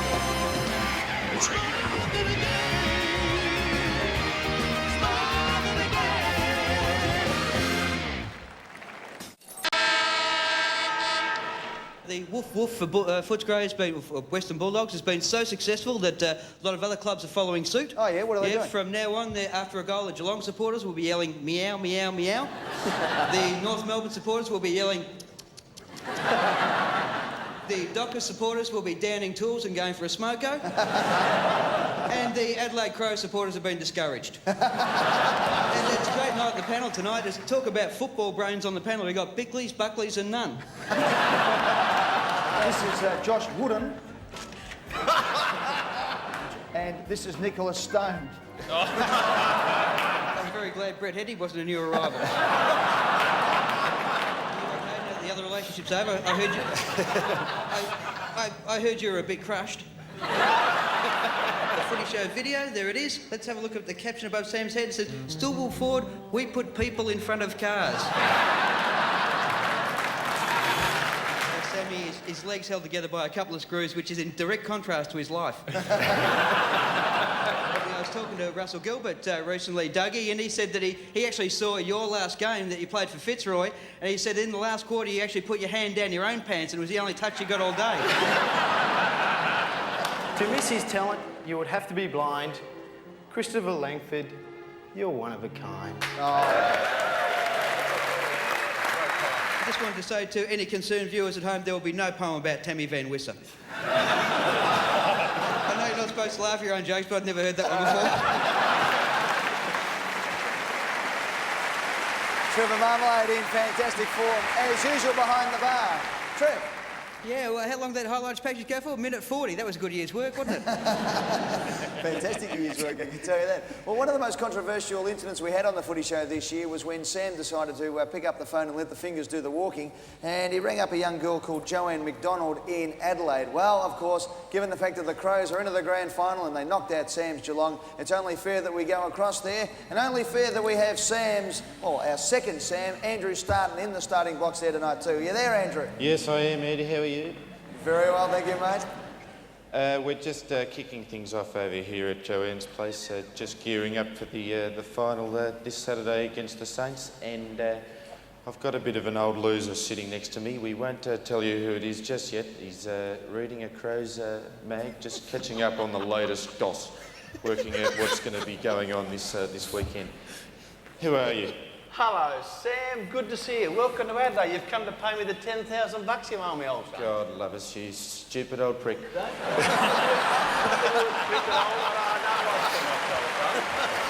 listen, KG. That's me, Sammy. What's that shirt you're wearing? Just fill us in a little bit. Do you like on that, the shirt. Sammy? That's what you call egg on the puss. You know, it all came about because of this, Sammy. Hold this. What's this? Week 1, West Coast will bury Adelaide. Wrong. Week 2, Adelaide have no chance against Geelong. Wrong. Week 3, the Western Bulldogs will wallop Adelaide. Wrong. Win or lose, we made it. Sam, you idiot. You stupid idiot yourself, KG. I don't need that rubbish. I want to say to you that Adelaide have a problem playing in Melbourne, especially in the grand final. They've got no one except Jarman who's played a grand final. What hope have they got, you idiot? We've got the big pussy, Sammy. I don't want to talk to you. You can go and get lost. Let's keep moving right along. Now, Sam, I know that I've been doing a lot of stuff concerned with Adelaide last week and this week as well.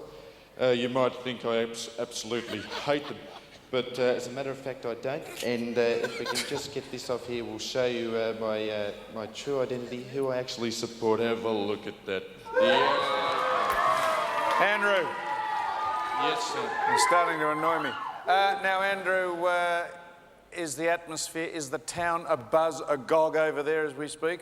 It is agog, Sam. Everyone's just keyed up for a big finals game. They're just trying to shoehorn them in, as you would put it, into the grand final. Of course, I'm not the star of the show here tonight, Sam. Young Joanne is. I'm sure you'd be keen to say a few words to her, so we'll go over and have a chat to her. Joanne, how are you going? Good. And have you got anything you'd like to say to Sam? What would you like to say to him with Adelaide in the grand final this Saturday? Sam, you are an idiot. You can't tip for peanuts. I mean, honestly, you're just a bad tipper, and no matter how much you try, the Crows are going to win no matter what you say. No, my tips haven't been good, Joanne, I'll be honest. And I won't go on with that. Trev. Now, Joanne, what's going on? It's supposed to be a party. Come on, break into Dad's grog cabinet, spin the bottle. Come on, let's go. Which bloke do you want to pass off? Trev, she may as well go on with me because, she's about the right age. She probably isn't young enough. Joanne, My advice to you, Andrew, is impersonate, don't emulate. Yes, I won't do that, mate. Sam, I'll get myself in a lot of hot water, Trev, if I did that. I'm perfectly happy with a healthy mind, healthy body, if you know what I mean. now, Joanne, you've got all your very close friends there. You're going to gather for the grand final there, or are you actually coming over again? No, I can't get over there, so I'm just going to sit in front of the TV with my friends and watch the Crows win. And your dear old dad too, will he be stumped up there with you? Yep. Yeah, you will. And what's Ken doing? Is Ken and the other... are you coming over, Ken? I'll be over there, Sammy. I cannot wait for Saturday's big game, Sammy. All right, let's hear it for Joanne there, Andrew Starton, and also Ken Cunningham over there in Adelaide. It's going to be a big week of football. We'll take a break. When we come back, it's the Players' Review, 1997 style, on The Footy Show, live at Melbourne Park with 12,000 screaming fans.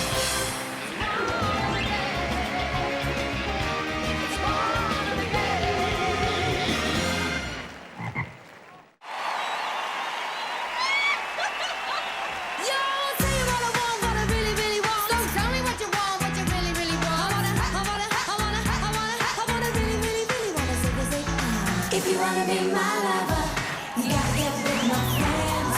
Make it last forever. Friendship never ends. If you wanna be my lover, you have got to give.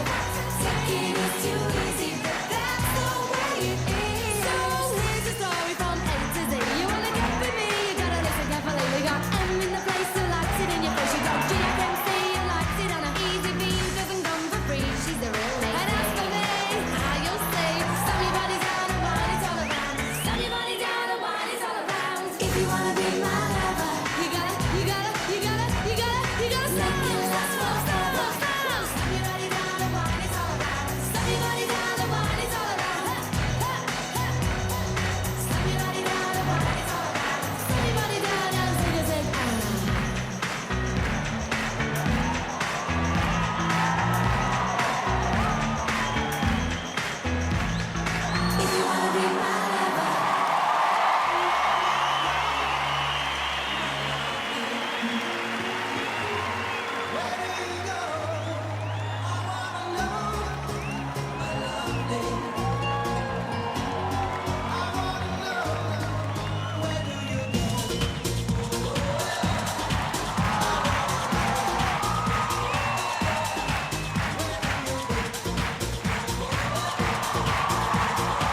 scarred against extraterrestrial violence. But yo, we ain't on no government list. We straight don't exist, no names and no fingerprints. Saw something strange, watch your back, cause you never quite know where the MIBs is at.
Back to Melbourne Park, and what a sensational players review. Let's go through the lineup once again, and let's introduce the Spice Girls. And from right to left, we have Damien Monkhurst, Ben Graham, Brendan Gale, Peter Spider Everett, and Roland Roccacelli. What about these smooth dudes from No Mercy from Hawthorn? Let's have a look at them. We have Jason Dunstall, Shane Crawford, Daniel Harford, and Tony Woods.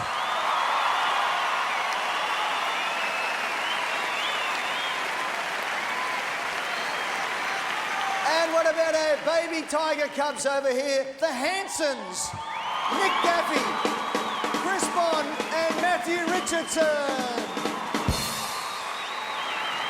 All right, ladies and gentlemen, they're saving the world. Let's hear it for our men in black.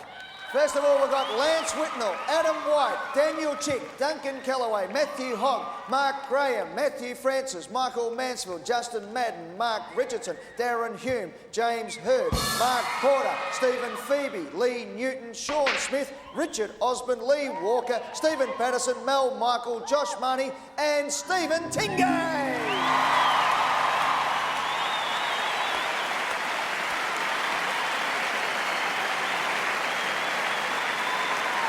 With so much football and theatrical talent on display, let's get a dose of the real world and look back on Sam's Street Talk 97.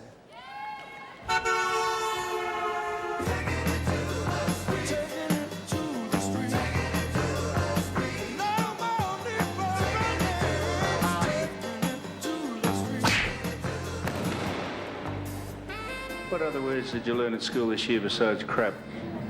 More. Who? More words. Yeah, what more words did you learn? I can't say them. Go on, tell them, we'll bleep them out, we'll go beep, go on. Give us your best one. Would you like to sniff me?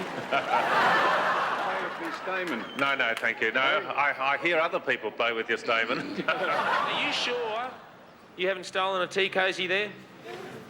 I made this. Did you? I sure did. Shouldn't there be a hole for the spout to come out of? What, your spout? I'm coming on the footy show. I'm coming on the footy show. You're coming on the footy show? Coming. Gee, we'll have to get some... You're coming on the footy show? I reckon there'll be about 200 others with you. What do you think about Mr. Busy at the tribunal? Could you have a message for him? Could you say something, Mr. Busy? Yes, I'm busy in here. Oh, you're busy here? That's a very funny line, you know? Yes, yeah, I'm busy in here. You're yes. busy here? Yeah, yes. Very good. Are you a Brisbane, you're not 13, are you? You're a Brisbane Bears fan? I'm 5. You're a Brisbane Lions fan, are you? Do you know the Brisbane Lions? No, I just come from, hang on, I just gotta ask my mum where I come from. Where is she? I'm an Essendon man, mate. And what's your name, mate? Lizard, mate. Why would they call you Lizard for? Oh, I'll show you, Dougie.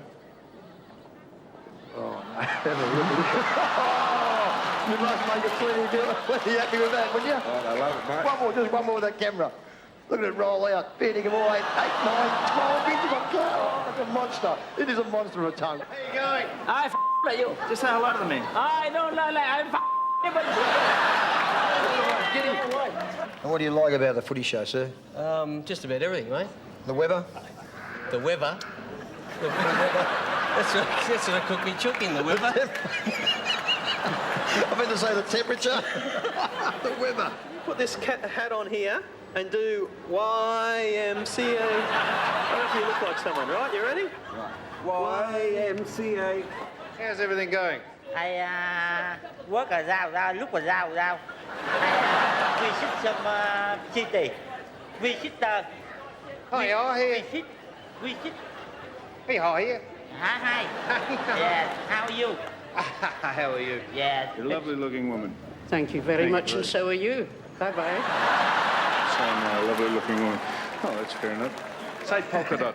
Polka dot. No, polka dot. Polka dot. Black dot. Saturday across to the pub. Black dot. We'll sneak up on one of the real Port Adelaide men. How you going there, mate? You're into self-abuse, are you? Hey? You're into self-abuse? Oh, lately I've been giving it a fearful pounding. Now, this is the real hub of what might go on outside the courts. Madam, you must watch. I'm not a madam, sorry. I beg yours? I said I'm not a madam, thanks. Madam? No, I'm not. I'm a fella, like you. You're a fella? Yeah. Don't want me to prove it to you, do you? Sam, I'll bear my bum on this track if he wins this race. Oh, I don't think we've got a wide enough lens, mate. In a girl, good. In a boy, disturbing. Sammy, I got you like this. Oh, Sammy. I love Sammy. Harvey, I am resigning. All right, now. I'm going into therapy.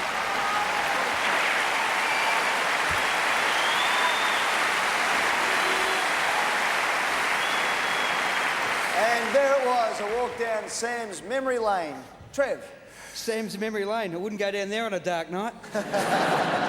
We'll take a break. We'll be back with the last segment tonight on the grand final edition of The Footy Show. Lights, models, guest list. Just do your best, darling.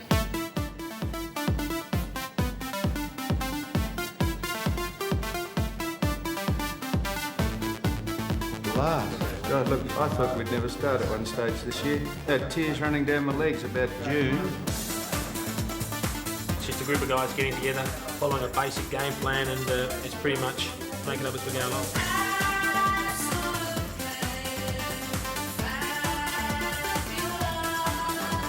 I think, Justin, you've got the Cross Your Heart jocks on.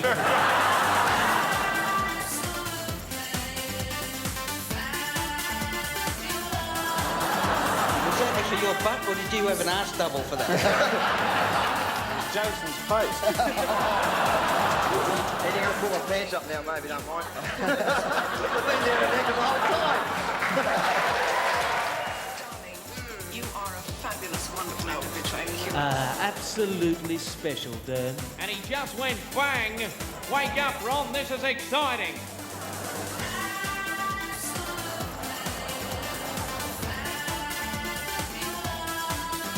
Sammy's a good man. I think I'm a bit old for Sammy, but it's okay. Don't worry about that. As long as you're standing erect and breathing, you're a chance. Bloke looks at the writhing couple on the floor and he said, "Bow!" He said, "Good God, woman, what are you doing? Arch your back and get Norm's agates off those cold tiles." You know what I like about their humour? It's really clever. It's really sort of, it's almost intellectual.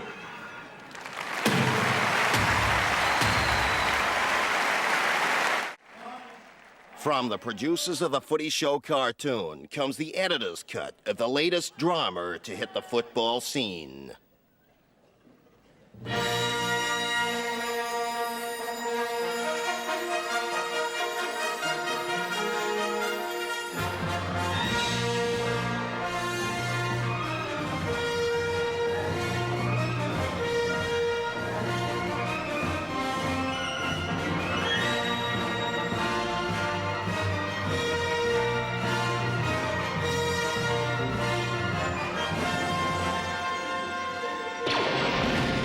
See a young Eddie Sky Channel develop his media skills under the guidance of that old Jedi, Trevor. Use the stats, Eddie.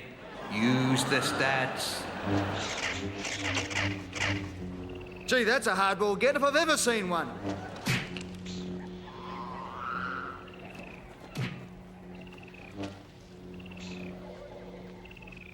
He'll never get his own show this way. Meet Sam Solo and his alien friend, Chew Dougie. Chew Dougie, take over the controls. I'll check the engine.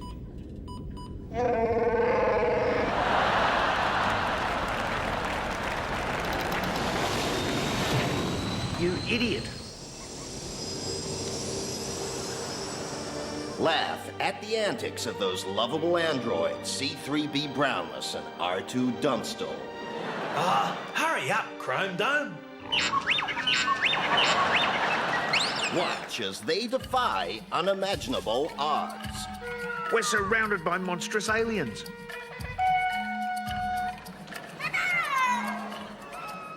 See Eddie Sky Channel go head-to-head with Draft Vader. You call that a weapon? Pig's ass! These will kill you.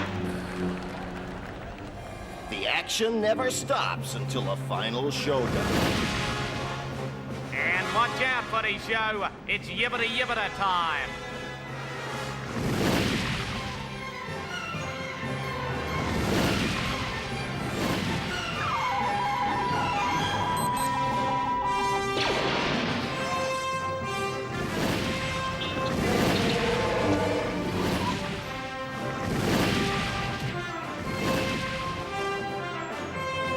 Only one word could describe today.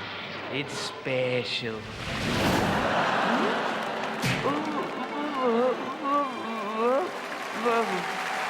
Thank your mother for the rabbits.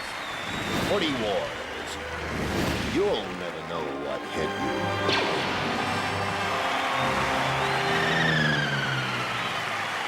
That man there, Andrew Fife, is the man who draws the cartoons and comes up with the inspiration every week on the Footy Show for the last 4 years. Let's hear it for Andrew Fife. What a fantastic artist he is.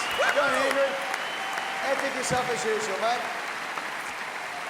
Well, we're just about done for season 1997, unless there's a draw, and then, I don't know, I don't want to think about it. Anyway, before we go, a few people we have to thank, particularly the people who work on the Footy Show: Harvey Silver, Ralphie Horowitz, Drew Whitehead, Cos Cardone, Des Dowling, Jane, Amanda and Joe in the office. Yeah, David DiGio, editor, Gary Newnham, our director, Andrew Fife, I mentioned, Stephen Clark and George Underwood, our cameraman, Roland Roccacelli has been sensational all year, Richard Cameron, Ian Johnson, more importantly, all of Sam's doctors and legal advisors, congratulations to them. Of course, our fantastic public. Jeremy Cooley does a great job during us, doing all the warm-ups before the show. To all the crew, who are the best crew in the entire television world, there's no doubt about that. They win every leg in the caper, the 9 crew. The champion data and Swinburne University for the stats, Peter Sullivan for the band, and most importantly of all, to our sponsors, Crown, the magnificent Crown, and Ford, who, of course, weigh in all the time with all our prizes to Crown and Ford. Thank you very much for everything, boys.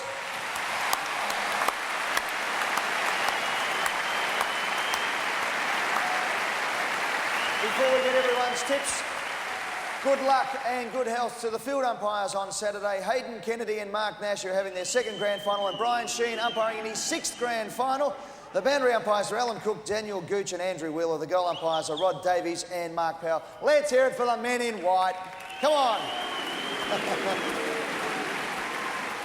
Just before we go, for our friends in Adelaide and Perth who might want to join the Footy Show Unplugged later this year, in Perth it's the Burswood Theatre, and on those dates, Sunday the 30th of November, Monday the 1st of December, and in Adelaide at the Barton Theatre on Thursday, Theberton. 4th of December and Friday the 5th of December. Say They're the hello to bookings. Mouse. Make sure you get stuck in on the tickets are selling very quickly there. We'll see you later this year. Boys, before we go, Trevor, your tip for the 1997 Grand Final. I think St Kilda, I'll go for 11 points, St Kilda. Spider Everett, why is your team going to win? Oh no, they'll win quite easy, and I just hope everyone out there gets a little bit of red, white and black and really pump them home this weekend. They'll have a magnificent day.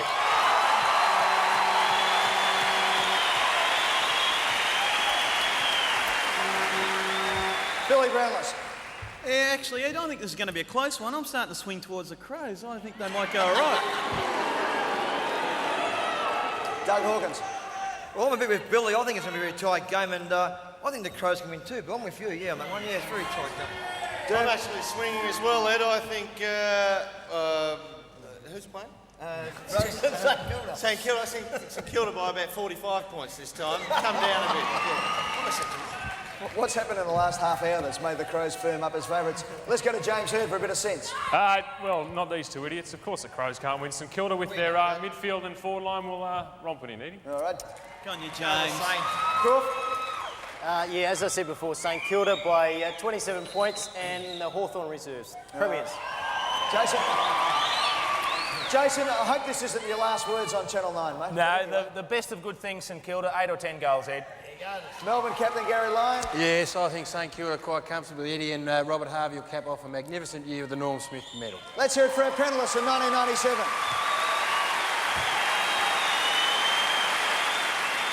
And finally, we asked him before, but for the last word on the 1997 Premiership, I, by the way, Sam, think that St Kilda are pretty good things, but by around 18 points, it's going to be a tight one.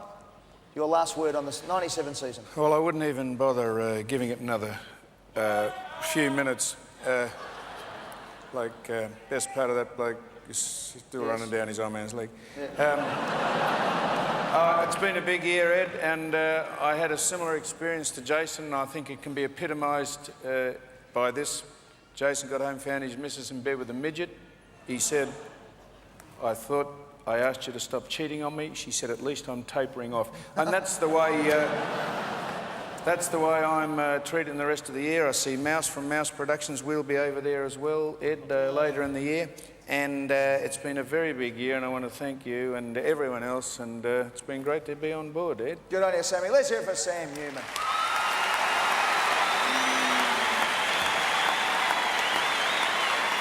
Ladies and gentlemen, I hope you've enjoyed the Footy Show 1997 live from Melbourne Park here. To finish off tonight, we have got a music exclusive. Molly Meldrum is going to fall off his chair. We're breaking music stories tonight. Good luck to Molly, by the way, his beloved Saints. Good luck to the Crows as well in the 97 Grand Final. Let's hope it's decided by skill and courage and great play and not by umpiring or injuries. But our music exclusive tonight is that our band, the Hunters and Collectors, are going to break up. They are disbanding. This is the very start of their farewell tour to finish off the 1997 season on the Footy Show. Let's hear it to Mark Seymour and Hunters and Collectors.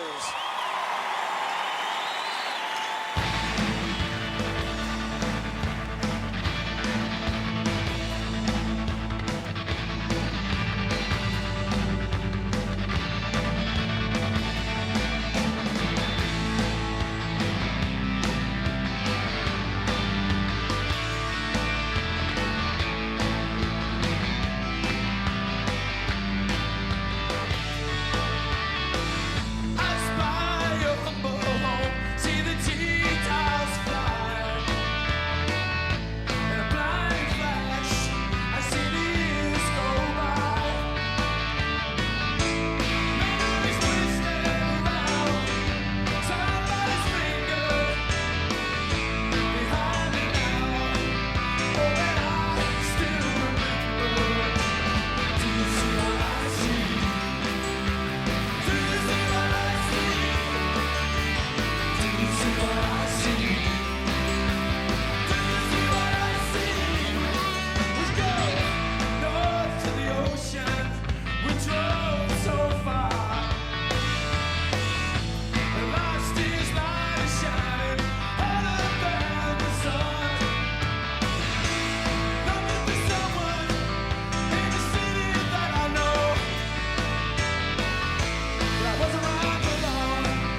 It was a fine, fine line between first and second thoughts. We left them far behind. Now